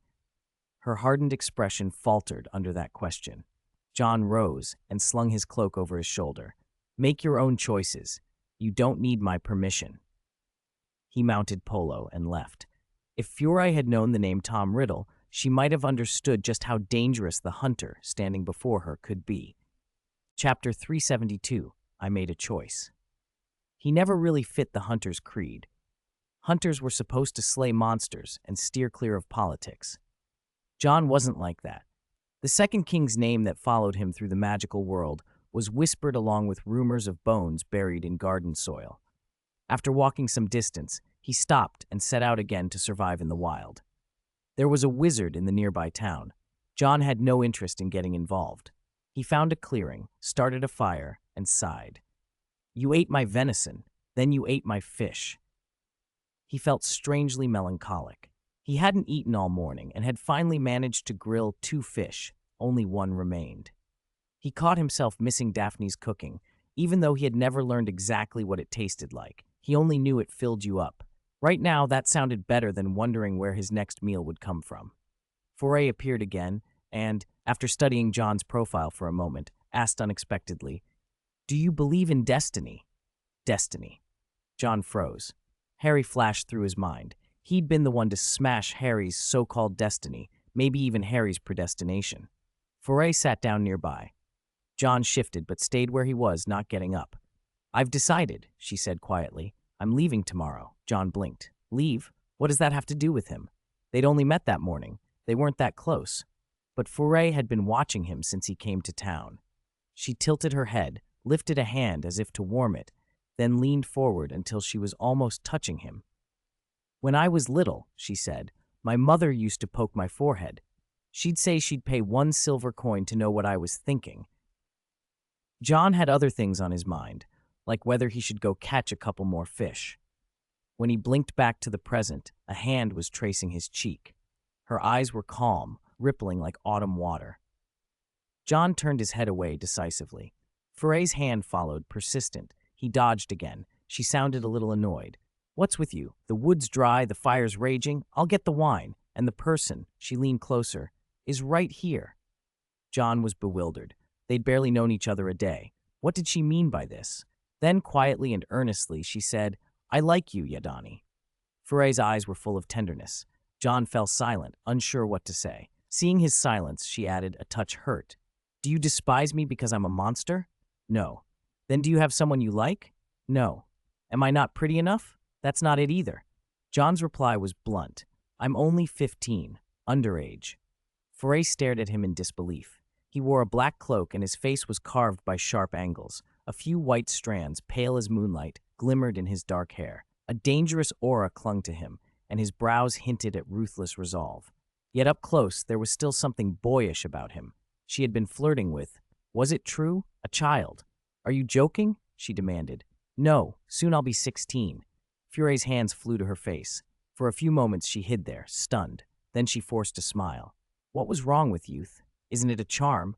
She looked at him again, hesitated, and finally said, "I don't mind." "I do mind. Thank you," John answered without hesitation. Her smile froze. Polo nudged John with his head, reminding him he was hungry, and the moment softened. Foray took a steadying breath, stood and said, "I'm leaving tomorrow. I hope to see you again, Yadani." Her voice faded into the trees. She kept walking until she was gone. That night, John stayed in the wilderness. He found himself missing the tents of the other world he'd come from. He'd hoped to lure out a few magical beasts to test himself, but the forest was quiet. Only squirrels scampered among the branches. One slipped from a tree, and he caught it, poked its cheek until the nuts fell out, and let it go. The huge bearskin was still draped over Polo's back. It was cumbersome to carry, and John, flush with coin, thought it would be better turned into a cloak. He mounted his horse and rode back to the small town. If he was going to leave after the cloak was made, he might as well try to sell the ring while he was there. Something felt off as he re-entered. The round tower still stood, but the marketplace had an uneasy air. He found the tailor he'd seen the day before, a graceful woman whose eyes lit up at the sight of the bearskin. John paid 2 galleons and asked her to hurry. She nodded eagerly. Business like that was rare. After leaving the tailor's, he tried to find somewhere to sell the ring but couldn't. Instead, he ran into an old acquaintance, the kind you only really met once. The bald man from the tavern yesterday, one of Foray's people, stepped into his path and planted himself there, a 2-handed sword across his shoulder. 6 others stood behind him, armed and watching. "You're here," the bald man said, voice rough. "Of 2 evils, choose the lesser, hunter." It happened to be the town festival, but nobody in that direction dared show themselves. The market opened its mouth but kept silent, and the tension coiled tight as a bowstring. Chapter 373.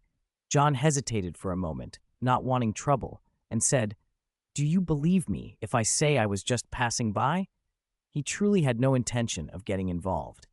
Neither side here was innocent, and he couldn't see why the wizard and Foray had dragged him into their quarrel. Even leaving everything else aside, the sheer murderous intent radiating from the 7 men was enough to tell him they'd killed before. They glared at him like wolves, and one of them raised a crossbow and aimed straight at him. As long as John didn't pick a side, that bolt would fly. Sighing inwardly, John thought, "What is this? Forced choices." "So what do you want?" he asked, curious what Foray intended. The 7 exchanged looks. The bald man answered bluntly, "If that wizard doesn't come out, we'll kill everyone in this town." "You're bluffing," John thought, incredulous. The bald man clearly didn't like the way John looked at him. The stare made him squirm. "Foray's negotiating with him," another muttered. To John it was a crude tactic. Maybe it worked on saints, but not on a scoundrel. He amplified his hearing and caught an argument from inside. "Even if you kill everyone, even if you kill people in the neighboring villages, I won't come out. I won't let anyone in," the wizard said. Other villages, John thought. "Thank you," he wanted to say. Faced with Foray's threat, the wizard had chosen the most merciless option, nothing like the lofty, heroic image he'd shown John the day before. "Hey, what are you thinking?" a rough voice snapped, and John glanced at the 7 men. Confronting a hunter, they spat insults but were visibly nervous. The man holding the crossbow grew jittery. An arrow flew toward John. John raised his hand, and the bolt stopped in midair. He stared at it. Its tip had an odd sensation. The arrow was designed to target wizards. Its effect was similar to the magic loop John had once made. "A weapon tailored for wizards," he murmured. The 7 charged. "Show me what you've got," the bald man roared and swung his broadsword. John's gaze fixed on him. The man's body stiffened as if petrified and collapsed. The others rushed in. John drew his silver sword and with a flick of his hand, an object summoning spell grabbed one attacker and flung him aside. The sword met a blade. It blocked, then the spinning silver edge cleaved the opponent's weapon in 2. John kicked the shield aside, leapt, and drove his sword through an oak shield straight into a man's chest. A slash of silver light passed, and in a breath, the 7 were reduced to 1 standing. The man with the crossbow drew a sword and charged. John didn't even turn. He raised his left hand and flicked the man off his feet, sending him slamming into a wall. Just as John started to sheath his sword, a scream split the air. "Yadani!" someone shrieked. John looked back. Foray stood there with a girl clutched to her side, Marika, the guide who had helped John the day before. Her blade pressed coldly to the girl's skin. Foray's face was a mixture of rage and grief. "You chose," she said, eyes burning. "I'll kill everyone here until Strigobor comes down." She was like a cornered lioness. John lifted his left hand. Foray sneered, "Magic is useless against me." "Useless?" John mused. "Are you sure?" She shoved Marika forward and charged. Her swordplay was fierce, honed by countless fights. John tried his object summoning spell, but it did nothing. He remembered Hagrid. Giant skin could deflect magic. Could Furai be a hybrid of some sort? He switched spells and snapped his fingers. The door behind Foray shattered, but she remained unharmed. So it really was effective. They exchanged blows. John pressed down on her sword hand with his left and twisted, but she didn't loosen her grip. "You'll have to kill me to stop me," she snarled, drawing a short blade in her other hand and slashing at him. She fought brutally, her two-weapon style brutal and efficient, one long, one short. Left hand quick, right hand heavy. John judged her skill to be near level 6. He drew a wand with his left hand. For a moment, Foray blinked when she saw it, then attacked again. John's wand slipped like a snake. It pierced her right hand. He followed with an unrelenting silver sword assault, opening wounds across her arm and thigh. Blood spattered, and her steps faltered. She staggered back, the injury in her hand making her sword grip weak. John's pressure broke her defenses. Silver light sliced through her longsword and sent it flying. The blade of his silver sword rested at her throat. She knew she couldn't win. Taking a ragged breath, she pleaded, "Can you give me a hug?" "No." John brought the sword down. Foray fell. Blood soaked her, and John stood silent, leaning on the blade. "I really was just passing by," he said softly, as if to himself, melancholy, almost tired. People in the market crept forward and took in the brutal scene. Strigobor arrived too, and his eyes shone with manic delight as he looked at the fallen Foray. "Marika, Marika!" he called, elated. "Go fetch a cart. I want to take her to the tower for dissection." He sounded like a mad scientist over an experiment, his fanatic gaze ignoring any sense of humanity. John tapped the wizard on the shoulder with the flat of his sword. The tap seemed to remind Strigobor that the hunter was still present. Seeing the bloodied weapon, fear flickered across the wizard's face for a moment. "You're crazy," Strigobor said angrily. "Her mutation could affect others. That's why people followed her. You fell for her trick, didn't you?" John had already warned him. "I suggest you don't touch him." But Strigobor interpreted John's presence as opposition. He turned sarcastic and mocking. "Hunter, you killed someone in Balville in broad daylight. You took the law into your own hands." The crowd, urged on by the wizard, grew angry. One by one, they began to shout accusations. "Bastard!" someone cried. "You beast!" cursed the tavern owner. "You harmed her," the woman in the beige dress hissed. The long-haired man spat. "Keep going, you butcher." Their voices swelled, and Strigobor felt the victory within his grasp. He stepped closer to John. "You've made your choice. You'll never know if you were right or wrong," he sneered, a smile curling as if he enjoyed the power of the moment. A stone sailed through the air and clattered at John's feet. Then another, and another. Pebbles and bits of debris arced toward him. One stone froze in midair, a fingertip of his attention holding it suspended. John's face remained calm. Slowly, he sheathed his sword, not out of surrender but to make drawing his wand smoother. He crossed the distance to Strigobor and leaned in, voice low enough that only the wizard could hear. "Who told you I would swallow my anger?" he whispered. The smile that had been on Strigobor's face vanished, his lips tightened. John let the sword rest by his side, and then, softer still, he added, "Also, don't you dare touch her." He drew his wand. The crowd stilled at the motion, uncertainty rippling through them. John didn't shout or make a show of power. He just raised the wand with terrifying calm. A cold, thin light lanced out, wrapping around Strigobor like a chain made of frost. The wizard's eyes widened. The onlookers' cheers choked into silence. John turned his head to Marika. "Go," he said quietly. "Get out of here." She stumbled forward, tears and shock making her legs unsteady, but she obeyed. The cart was brought, not by Strigobor's order now, but by those who wanted to help her flee. The crowd, once so quick to vilify John, now kept their distance, fear a new color in their faces. John kept his wand raised a moment longer, ensuring Strigobor couldn't scramble free. Then he let his hand fall and walked away from the market square. He left the frozen wizard and the murmuring crowd behind, his steps brisk and unhurried. As he disappeared into the alleys, he repeated to himself, almost to make it true, "I was just passing by." Chapter 374. White light danced along the wand. John grinned, a devilish whisper in his voice. "Who told you I'm just a hunter?" Strigobor believed John had sided with Foray. Furai believed John had chosen Strigobor. It was a strange standoff born of John's refusal to intervene. Each of them began acting on their own conviction. From Strigobor's point of view, he was righteous. He was removing the Black Sun curse, saving the continent from an evil goddess of the night, even protecting a girl. In his own mind, he could have called himself a saint. From Foray's point of view, she had been violated by the hunters Strigobor sent, driven from her rightful kingdom and forced into vengeance. Everything she did was revenge, compelled by circumstances. Neither cared for the people caught between them. Strigobor never wavered at the threat to the townsfolk. To him, their lives were less important than his cause.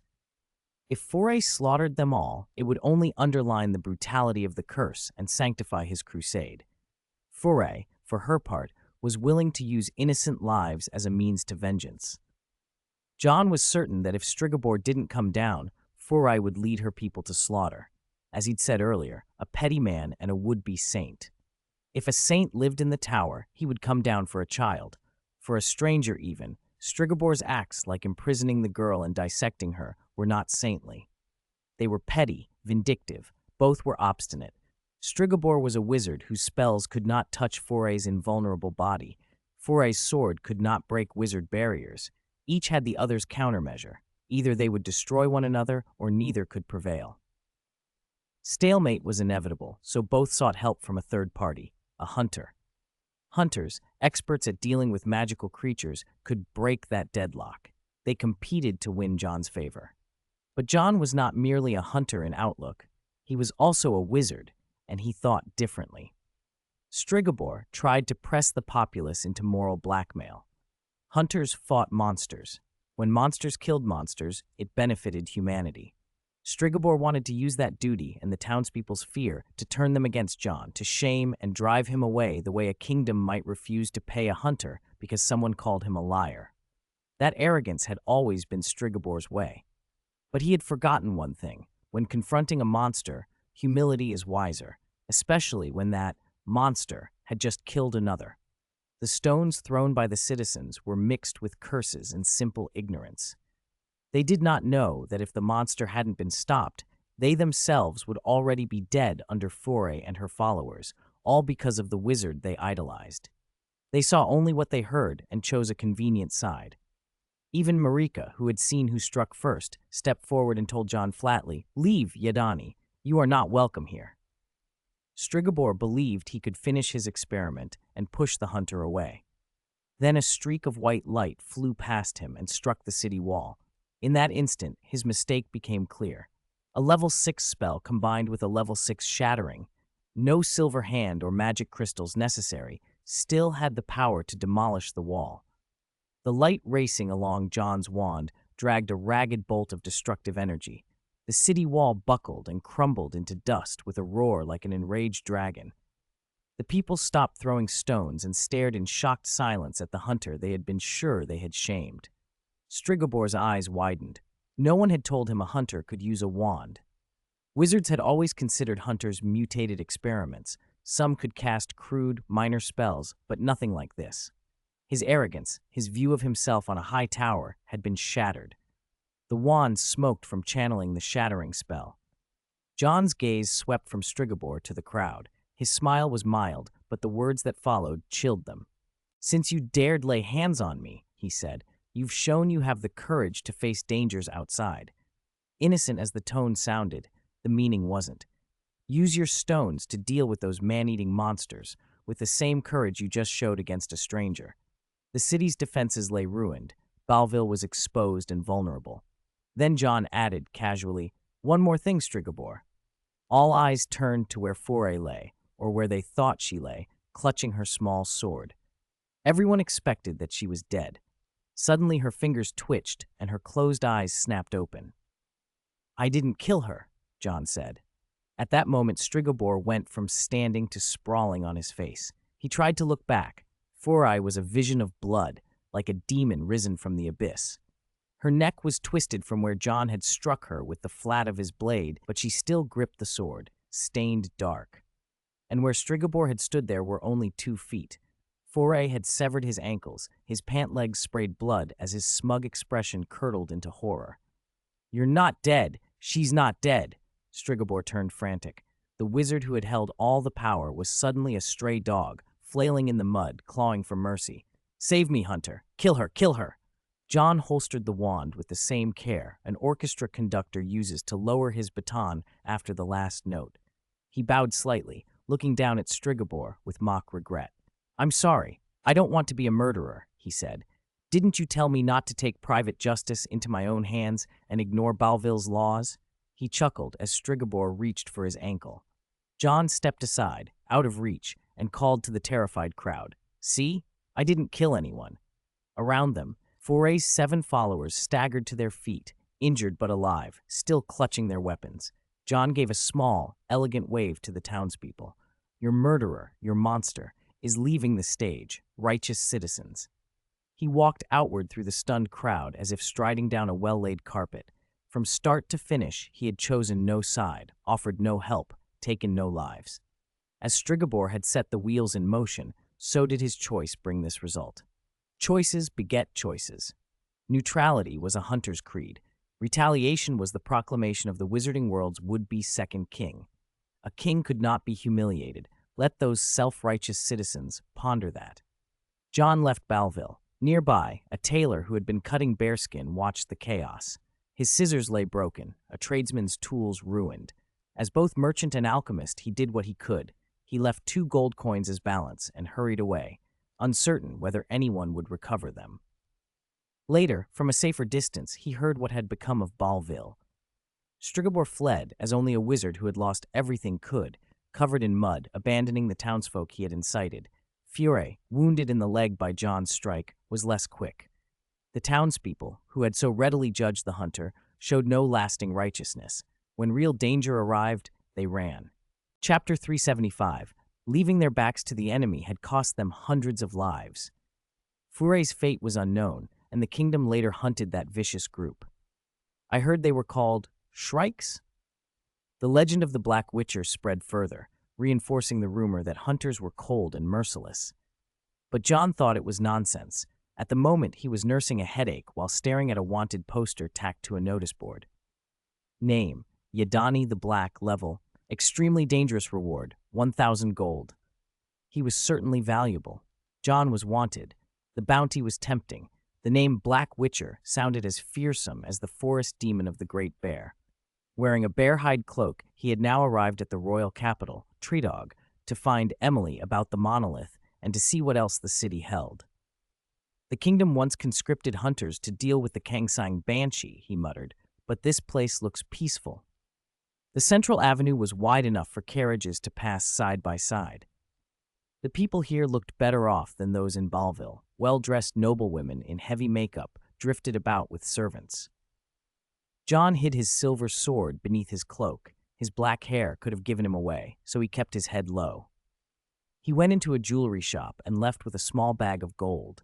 A satchel hung at his side as he spotted a scruffy young man on the street loudly boasting. As long as you give me 3 gold, I'll peek into the royal witch's bath, the man bragged.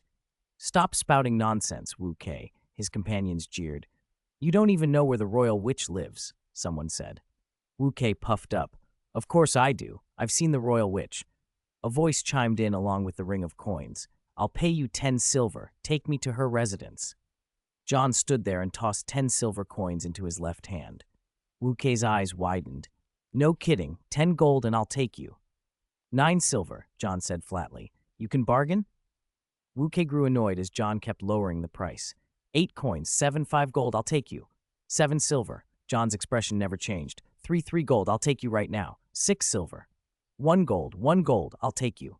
5. Okay, agreed. 6 silver. Wu Kei had had enough of John's poker face. He demanded, give me the money first. John flicked 3 silver coins at him. This is the deposit. Wu Kei was so flustered that 1 coin dropped to the ground. His companion bent to snatch it up, but Wu Kei snatched it back and punched him. That's my money, you scoundrel, he spat. After grabbing the coins, Wu Kei barked, follow me and stay close. John didn't wear his sword in plain sight, otherwise Wu Kei might have recognized him. He trailed Wu Kei through alleys and side streets. For once, Wu Kei wasn't lying. He led John to a tall tower beside the castle. its stone overgrown with climbing ivy and clearly not maintained. Emily had never liked guards posted outside her rooms, so no one stood watch. "Pay me the rest," Wuke demanded. John tossed 3 more silver coins casually. Wuke seized them and bolted. After circling the base of the tower, John couldn't find a regular door. He drew his wand and tapped the wall. The bricks bowed inward and formed an archway. He walked through and climbed the spiral staircase. At the top was a single room, a bed, stacks of scattered documents, and Emily sprawled on the floor, intently studying a worn page. "Didn't I tell you not to bother me?" she snapped when she heard movement. She looked up and her face went pale when she saw him. "It's you. How did you get in here?" She looked genuinely afraid of John. He took in the scene and spotted the wanted poster again, propped among the papers. "Of course I came to collect a debt," he said and stepped forward. "Don't move," Emily barked. "Don't step on those. Those are ancient documents." A witch trapped in the tower but still researching, Emily hurried to gather the pages and box them away, muttering apologies and working quickly. It took her a while to sort everything. The room was bare and unpretentious. No table, no chair, only a bed and piles of notes. John couldn't help smirking at her lack of fuss. "You didn't think I wouldn't come to the capital, did you?" "How could I?" Emily forced a laugh that sounded strained. She hadn't expected him to show up now, when he was wanted. When the Queen issued that notice for the black-haired hunter, Emily was shocked. The Brotherhood of Sorcerers had also whispered about the Black Witcher's ruthlessness. Master Strigobor had had his legs cut off because of him. If he hadn't escaped, he might have been killed by Furai. The Brotherhood had taken note. A hunter who used powerful magic was beyond their concepts. As the creators of hunters, the wizards had never seen one wield such sorcery. Strigobor's fate made them wary. Hunters and wizards had become adversaries in the eyes of many. "Yadani, I'll get you the gold as soon as I can." Emily tried to reassure him. "There's no rush." John's eyes flicked to a loose page she hadn't picked up. He rolled it between his fingers and read the script, annotations crawling across the margins. "That's ancient script. You can't understand it," Emily said, reaching for it. John kept the page. He read quietly, then murmured, "Conjunction of spheres?" Emily's hand froze. "You can read it?"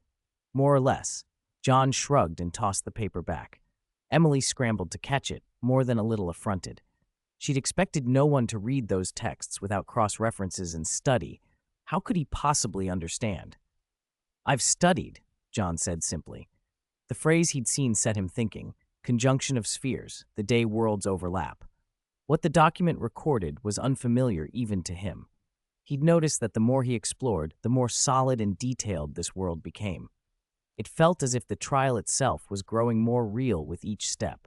Could a trial produce such a convincing world? It seemed unlikely. This level of construction was beyond even the greatest mages. "Everything's full of secrets," John said, looking at the scattered pages. He felt a thrill of curiosity and unease. "Well, since you can read these texts instead of asking others, why not try to find the answers yourself?" Emily suggested, a little awkwardly. "Find the answers myself?" John echoed. "There's a library in the royal palace," Emily said. "It's the largest repository of knowledge after Oxenfurt. It holds history and all sorts of records. You might find something about the monolith there." "I came here to be the royal wizard because I admired the library," Emily said, eyes bright. "Can you translate the materials you're reading for me as well?" John, though reluctant to admit it, was better with ancient texts than she was. For a wizard to ask for help would be embarrassing. If word got out, Emily might lose face and struggle to establish herself in the Brotherhood. John, curious about this world, agreed anyway. Because the library sat inside the palace, he could only go when Emily went. Officially, he was her guard. Inside, he read the manuscripts while she took notes. They worked like that for several days. When the runes on John's sword flared, he knew his trial demanded he move on. He asked Emily where he might find magical creatures. She told him about the Blue Mountains, where griffins had been seen. It was a kingdom bounty as well. If he dealt with the problem, he could collect a reward. John thought it a good destination. Emily had helped him navigate the palace and dig up information. He could not leave without repaying her. Outside the city gate, she saw him off, hooded under a cloak to hide her face. John nodded, swung onto his horse, and said, "I left you a gift. Consider it thanks for these past few days." Emily watched him ride away and did not notice that someone was following. A group marked with the Wolf Slayer emblem had ridden out of the capital behind them. "I went to the Blue Mountains, crossing the Eastern Kingdom to reach the Blue Mountains." John treated the journey like a tour. 2 days after leaving the capital, he stopped to rest. He shoved a carrot into Polo's mouth. The horse loved carrots and split a flying bat in midair with a single sword stroke. He sheltered that night in a cave that served as a shortcut to the Blue Mountains, and he wondered whether some network of inns or guides kept records of even these hidden paths. Beyond the cave lay the Eastern Kingdom. Wiping blood from his blade, he glanced at the rune sockets. 4 still glowed. The day before, he'd killed a pheasant-like magical creature, and a 5th rune had brightened a little. If he didn't complete the trial properly, he could still earn the remaining runes by slaying magical beasts, but the trial had its own pull. The air outside the tunnel was colder. Polo snorted, picking his way over frost-crusted earth. Every step made the ice crackle. After a short ride, he found a village. The place was standoffish toward strangers. Faces tightened when he arrived. A middle-aged man came up, scanning John briefly before offering a guarded smile. "Can I help you?" John nodded. "My horse and I have been traveling a day and a night. I need a place to stay. I'll pay well." A smile breaks down suspicion, and the man's smile turned genuine. He introduced himself as Sandy, head of the local watch, 10 men in total, and led John to a tavern. There was no official inn, but a man named Old Dan had a spare room. Old Dan was bald and still wore oil stains from frying fish. Upon hearing John needed lodging, he brightened. Sandy leaned close and muttered, "Don't try Old Dan's fried fish. Terrible." Sandy poured John a cup of hot wine. After he drank and warmed back up, Sandy said, "After winter sets in, those fellows get active." "Monsters?" John asked, thinking of magical beasts. Sandy laughed. "Elves." John had read about elves in the royal library. Pointed ears, refined features, graceful bearing, superior wisdom, and talent for magic. He'd assumed they were a vanishing race. Sandy, growing drunk, complained that the elves sometimes ruined crops and stole like children. The village's watch existed mainly to keep elves at bay. Humans hated elves not least because so many towns were built on the ruins of elven civilization. John sipped his wine and thought how the presence of a common external enemy made the wizard's power feel less decisive. Hostility toward elves oddly calmed internal human conflicts. He pushed the thought aside. Sandy, now tipsy, was escorted home by Old Dan. John went to the stable and patted Polo. "We leave tomorrow. Get some sleep." He touched the horse with mind magic, and Polo quickly settled. The next morning, the sky looked like snow. Sandy, now sober and dressed, warned him it might snow hard the next few days. John mounted anyway. Sandy watched him go, a touch of envy in his sigh. A life of travel was beyond his obligations to family. Half a day after John left, hoofbeats shook frost from the trees as a dozen or more riders appeared. Their leader had a long scar across the bridge of his nose and unfurled a wanted sketch. Sandy's cautious eyes swept over them. 17 men, all armed with swords and knives, each saddle bearing the Wolf Slayer mark. Stories of their cruelty and massacres had reached even this remote place. They called themselves the Hunting Group and styled themselves as the Bane of Hunters, but in truth, they were bandits. The scarred leader held up the portrait and asked, "Have you seen this man?" Sandy recognized the face in the sketch and frowned. After a long look, he shook his head. "No." "Has anyone been through here recently?" The scarred man pressed. "Only one person," Sandy admitted. He wasn't armed and had brown hair. The scarred man looked puzzled. They questioned other villagers and got the same answer. Then the leader said, "We'll camp here for the night. Lead us to the tavern." Sandy's stomach dropped. He could do nothing but comply and alert his few watchmen to arm themselves. Inside the tavern, the hunters drank and laughed too loudly. Sandy hoped readiness would be enough, but he'd forgotten how a pack of drunk desperados behaved. When one of them tore a village girl's clothes, control collapsed. Chaos followed. Night came. Flames licked at roofs. Men screamed. Women wailed as the village burned, and slaughter echoed under the stars. Sandy's oak shield lay discarded in the flaming tavern. Old Dan was dead, disemboweled, still clutching the pot he had owned. The village was burning, and the hunter group's laughter vanished into the crackle of the inferno. Chapter 377. Flames licked the tavern as horses stampeded through the village. The hunting party insulted the women, slaughtered the men, and set the houses alight. Sandy collapsed in his home. He had tried to drag his family away, but a sword had pierced his body. In his last moments, he saw a boy with pointed ears crouched by a haystack, staring at the terror with wide, frightened eyes, and clutching a sack of grain he'd stolen from who knows where. The guards who had protected the elves lay dead at the hands of humans. How bitterly ironic. Sandy struggled to lift a hand. The motion alarmed the elven boy, who bolted from the haystack and fled into the dark forest under the firelight. Sandy died like that. 3 days later, hoof prints stamped the ground like scattered cherry blossoms.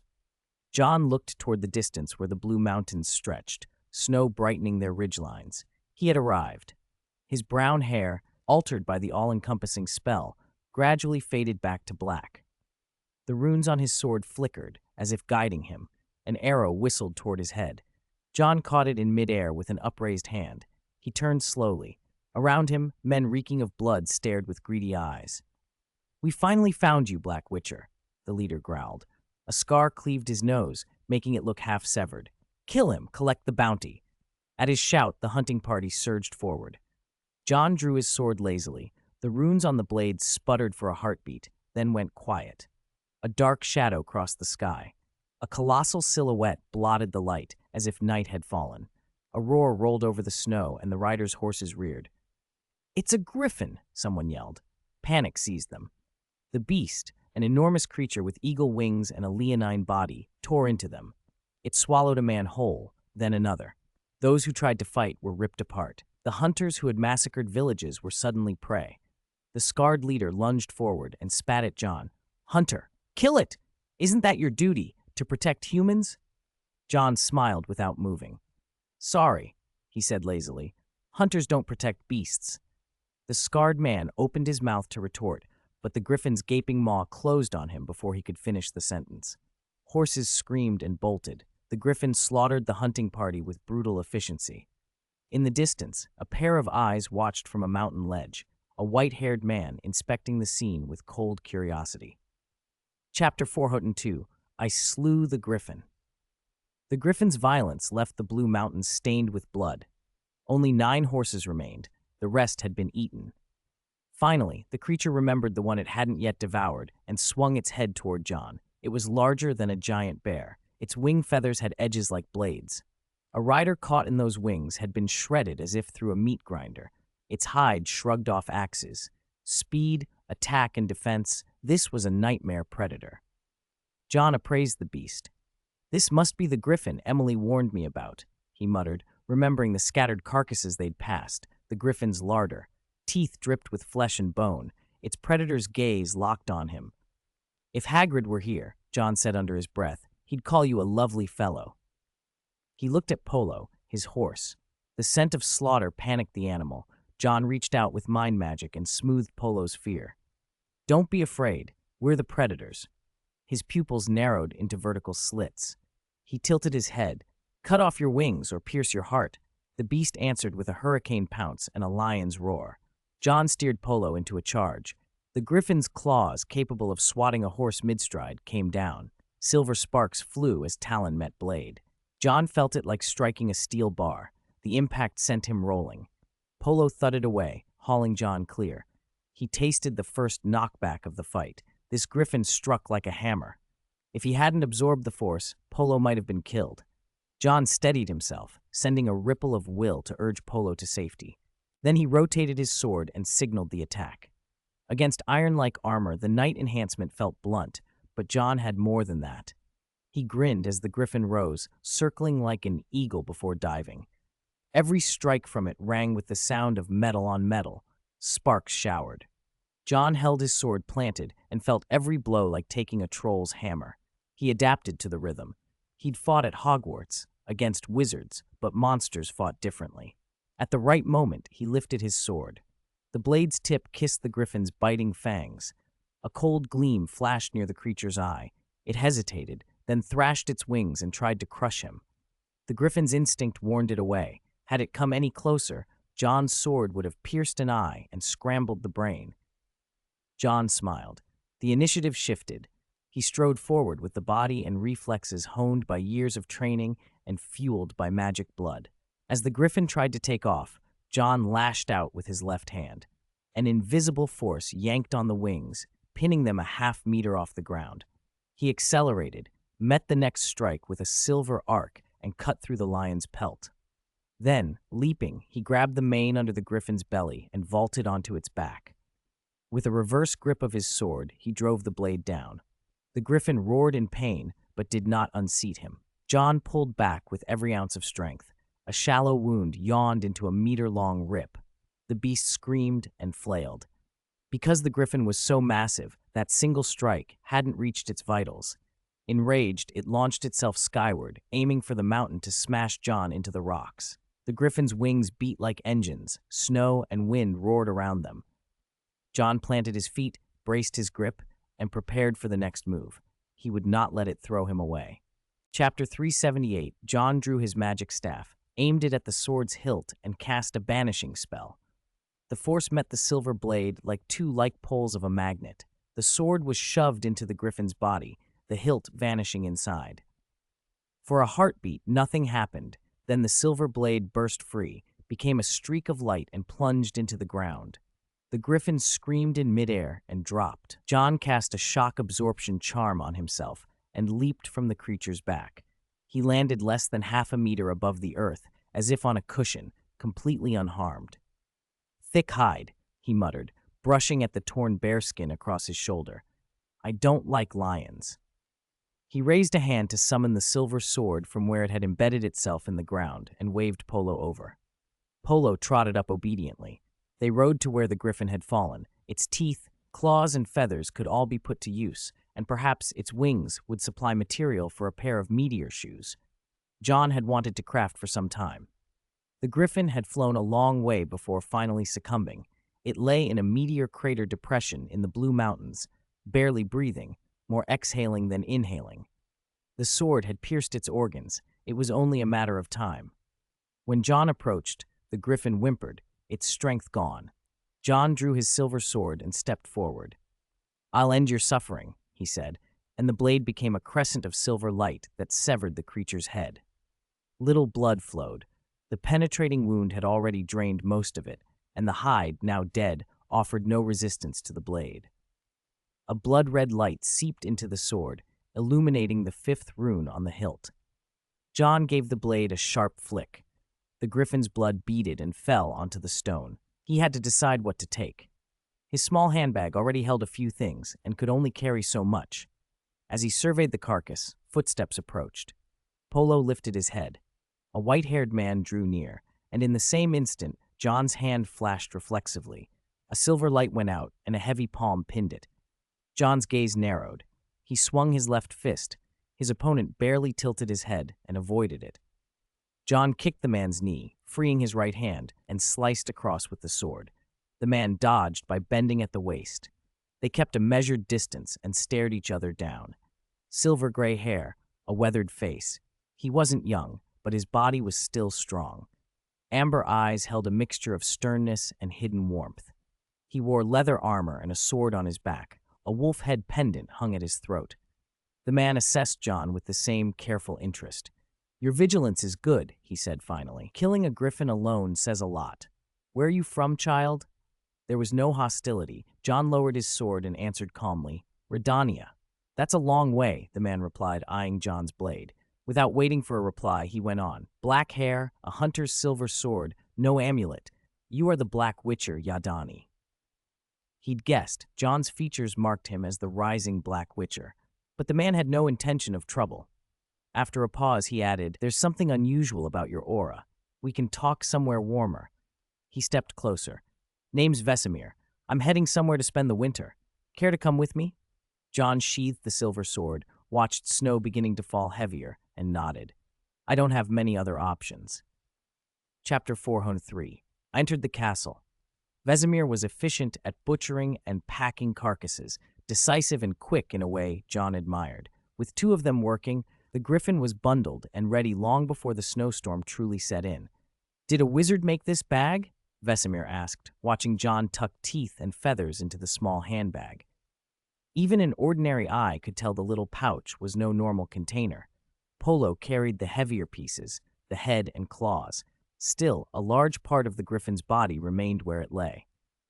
"It was a hard one to kill," Vesemir observed, and collected a vial of its blood. "This one wasn't here last year."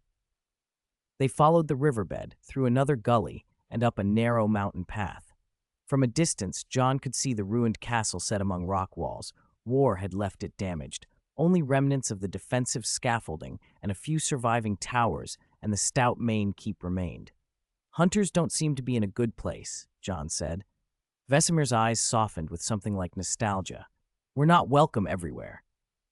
John had already suspected it. From Jovanovich's histories and the look of things, he could guess the hunter's precarious position. Vesemir's presence confirmed that these people were different from the folk John had known. His uncles had not worn amulets, and their eyes were ordinary. The silver sword had seemed to guide him to a hunter. He had followed that pull. Snow had reached their ankles as they entered the castle. John tied Polo in the stable by the entrance and unloaded what he could. Vesemir glanced at the torn bearskin and allowed himself a rare smile. "Nice bearskin." "Poorly finished," John said, shrugging. "I only made half of it. People weren't welcoming." "That's true," Vesemir agreed. "Yadani, this way." As acting master among the hunters, Vesemir treated John well. He led him through dim corridors and pushed open the oak doors of the great hall. It was quiet. Most hunters hadn't returned. Winter drew them back to their duties, and the castle provided solitude. "Hunters usually come back in winter," Vesemir said. "It keeps us undisturbed." He showed John to a room. John casually set the griffin's head on the table and paused before a post hung thick with emblems. "Those are the last mementos left by those who left us," Vesemir said. The tree of tokens bore many emblems. Hunters were seldom popular, killed by monsters, by humans, by both. Stuck between two worlds was its own kind of suffering. "Have you ever thought of changing?" John asked. Vesemir looked at him and shook his head. "Hunters stay neutral, child." "But what does neutrality gain you?" John asked bluntly. He could see the scars of war on the hall walls. "Is that why you destroyed the Balville walls?" Vesemir knew the hunter behind that act even better than John did. "They chose to turn on us.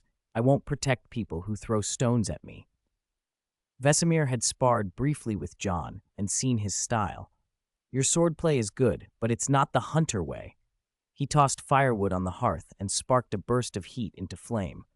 Hunters fought with hand weapons and physical strength, and the magic signs of wizards were looked down on. John, however, had drawn a magic staff, a different approach entirely. "Until recently, I didn't even know I was a hunter," John said, setting his staff against a pot.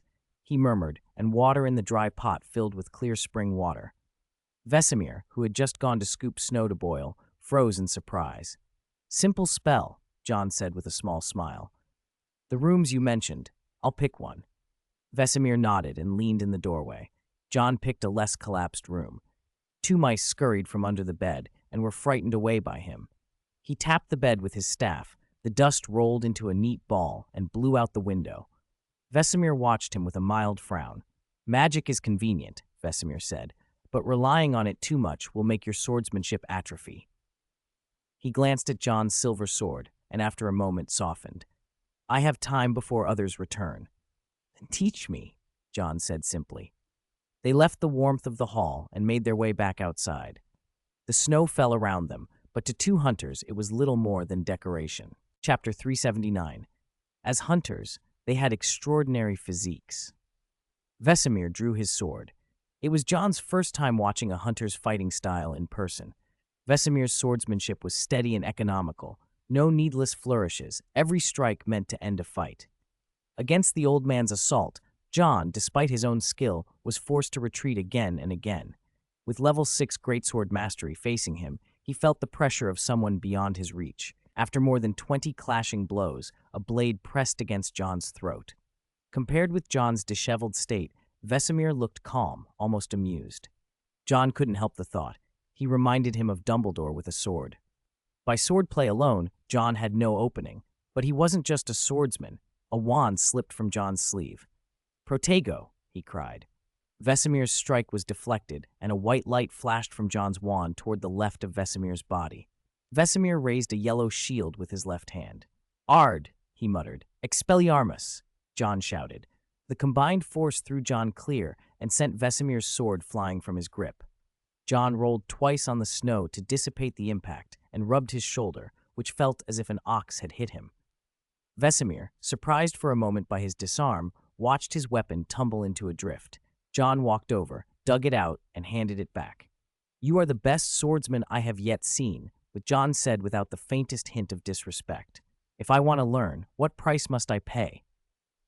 Vesemir sheathed his sword, shook his head. "No price. I can already tell you do not belong to any of the schools." Once a school of hunters had betrayed the others. Vesemir had to test John to be sure he wasn't an agent of that traitorous school. John was unusual. Though he could be bested in pure swordsmanship, his unpredictable use of magic made Vesemir uncertain about facing him unprepared. Vesemir's school favored careful preparation. So despite the betrayal in the past that had once plunged the castle into war and left the school diminished, having John, someone promising, would be a valuable gain. "I haven't said yet," Vesemir added, stepping closer and extending a hand. "Welcome to Kaer Morhen Yadani. This winter I will train you to be a true hunter." John shook the offered hand and smiled. "It's my honor, Master Vesemir." The Black Witcher was officially a member of Kaer Morhen. As the snowfall deepened, more hunters trickled back here from across the continent. This was always Vesemir's favorite and saddest season. He had hope each winter that the hunters he had raised would return whole. Reality rarely matched hope. They came back, but fewer than former years. A melancholy passed over Vesemir's face. He was mentor and father to these people. The last to arrive this year had milky white hair and 2 swords slung across his back. In the great hall, more than 20 hunters drank and compared scars, lighting the desolate place with candlelight and turning it briefly into something like home. John watched the white-haired hunter embrace the others. Among these outcasts, only here could their feelings surface free of rumor. Leaning on the second-floor railing, John thought he must have been here for some time. "I'm probably going to miss 6th grade, he muttered. If time flowed the same as in his old world, he might already be a missing person. "Yadani," Vesemir called, coming up to him and patting his shoulder. "Come meet them." When John entered Kaer Morhen, Vesemir had already taken him as one of his own. As they came down, the hunters gave the newcomer toasts. Vesemir raised a silver cup, his voice thick. "To your safe return, alive and whole, home." "To another winter past," one said, and they drank together. "To being alive and still breathing," another raised. "To our brothers." When the cups were emptied, Vesemir put a hand on John's shoulder. He prepared to introduce him. Before he could speak, a tall hunter pointed at John's hair and sword. "Black hair and that sword," he said, enunciating each word. "The Black Witcher, Yadani." "It seems my name has reached you then," John said, trying a soft chuckle. But the mood tightened. The hunters watched him with interest and wariness. "You destroyed a city," the tall hunter accused, eyes hard. Lambert, the dark-skinned hunter by his side, warned, but Lambert sneered on. "He did more than that, Black Witcher." Vesemir said nothing. He wanted to see how John would handle it. The white-haired man, Geralt, held up a placating hand. "Calm down, Lambert." "Geralt, would you raise a town like he did?" Lambert snarled. He was quick to flare. Geralt exhaled and covered his face. Lambert spat. "He only dares to scare ordinary folk." John let out a short, choked laugh and stepped toward Lambert. "If you've got a problem with me," he said softly, stopping a pace from him, "don't be a nagging woman. Let your blade speak." "Gladly," Lambert snapped and drew his sword. The hunters moved out into the open where John had last fought Vesemir. All eyes turned to the 2 men. "Do you believe him?" Geralt asked Vesemir, watching the tension. "He looks very young," Geralt added. "He's not a bad man," Vesemir replied, folding his arms. "I met him in the Blue Mountains. He fought a griffin and killed it." "A griffin?" Geralt frowned. "I haven't seen one there for a long time." "That's not a good sign," Vesemir said, solemn. "The world is changing, White Wolf. This child is part of that change." The fight began. Lambert advanced, heavy and forceful, his sword sweeping through the falling snow. John moved without signs. He wanted to test his swordsmanship against theirs. Blades met with ringing sparks. Lambert hit with powerful, weighty blows that shook snow from his cloak. John's steel met them cleanly. After a dozen measures, John judged Lambert's skill. Level 5, nearing level 6. Lambert tried to overpower John with straightforward sword work. John timed a response.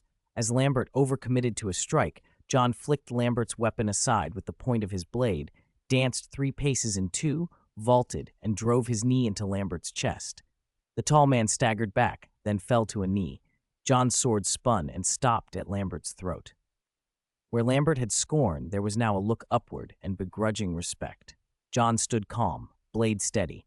Lambert's face shifted between shades of anger and humiliation. Finally, he grunted, "I yield." He could have used signs, but Lambert did not believe his magic powerful enough to topple a city wall. John raised an eyebrow and casually tossed his silver sword into the air. He walked toward the gathered hunters, arms spread, relaxed. "Anyone else want to make trouble for Balville?" The hunters exchanged glances. Geralt sighed. "I believe he killed the griffin alone." Vesemir grinned. "You should have seen the head. It's right inside." The silver sword arced to its apex and began to fall. It landed exactly where John was standing. His hand closed around the hilt as it returned, neat as if that had been his plan all along. Cohen, with his keen eyes, saw it and shouted, "Get out of the way!" The silver blade fell fast and sharp enough to pierce a body. John twisted his waist at the last instant, and the silver light vanished back into the scabbard on his back as if it had never left. Geralt's pupils narrowed. There was courage in the young man's chest and skill in his hands, the sort of combination the strong are born to wield. It didn't take long for the old witchers to notice. Lambert was the first to accept him, and others followed. That winter, John trained under Vesemir. The old mentor had expected competence, but what he found in John was astonishing, especially in alchemy. The notes left behind in the old laboratories, scrawled by a long-dead wizard, became John's constant study. Ancient scripts stirred something dormant in him. Runes long asleep began to wake. His alchemical knowledge deepened, and the gray icon of his medallion slowly took on tint and detail. John was like a dry sponge in water, soaking up every scrap of knowledge Vesemir and the ruined workshops could offer. Even Vesemir sighed, half amused and half exasperated. Soon, he said, there'd be nothing left for him to teach. John's swordplay grew with every sparring match. At first, Vesemir could subdue him within 20 moves. Then it took 50, then 100.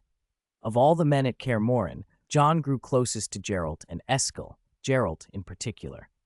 Geralt had thought himself the best among them until John arrived. For days on end, Geralt was his sparring partner. They'd roll and trade blows for hours. John once dragged a still drowsy Geralt to train after only 2 hours' sleep, and the nickname that spread among travelers and hunters wasn't Black Witcher anymore. It became darker, more flamboyant. Devil, Devil of the Night, Night Devil.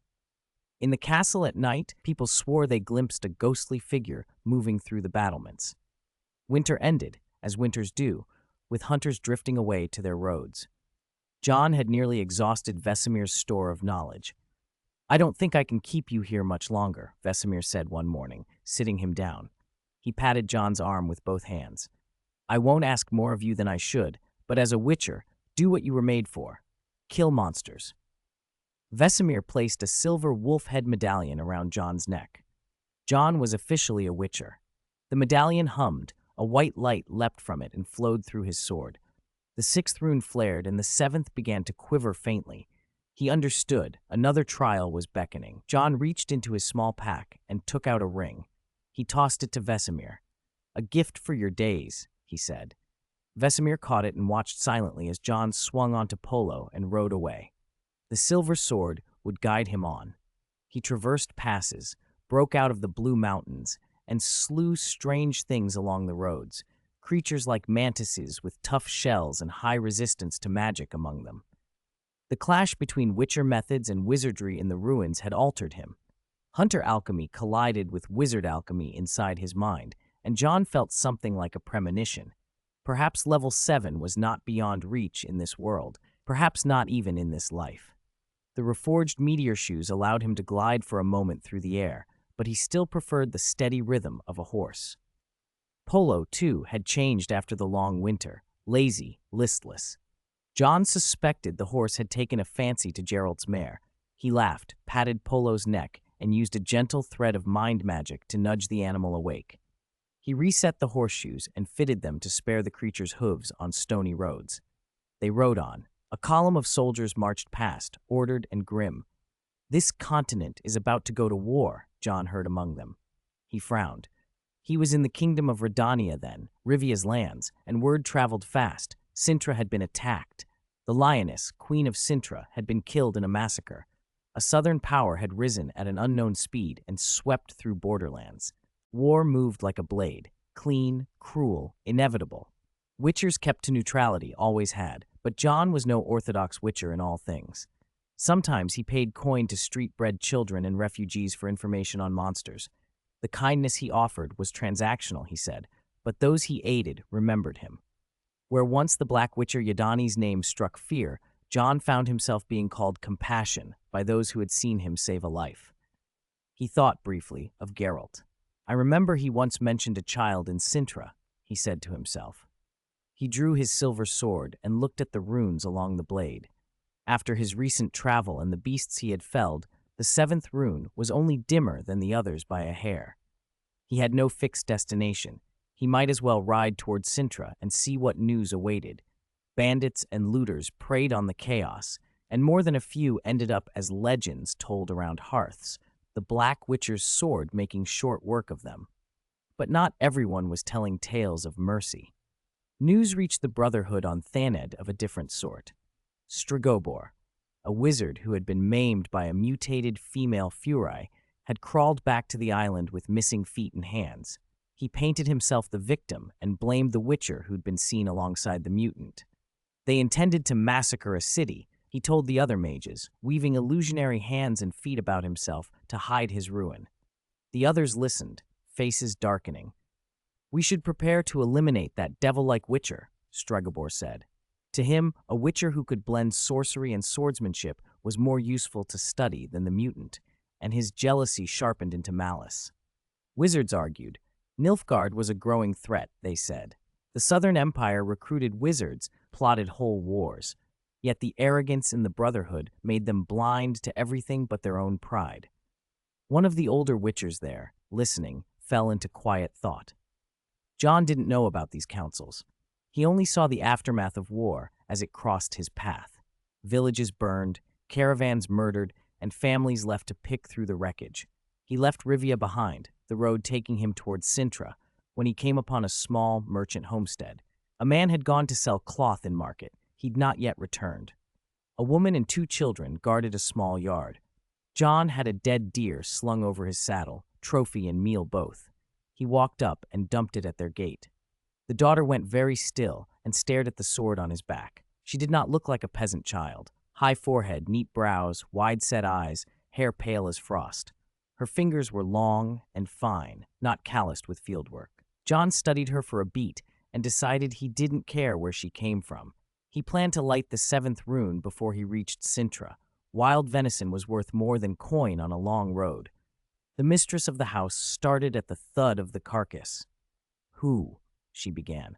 John just tipped his head and said, "Any monsters near? Anything I should be wary of?" The woman blinked, at once frightened and grateful. The girl kept watching him, curious and wary. The world had made her hard to place. John didn't answer her look. He fed Polo a handful of oats, tightened the girth, and watched the lane. War was coming. He had a sword that hummed with promise, a rune that flickered for a new trial, and a road north to Sintra. He mounted and rode on into the churn of a continent that had begun to bleed.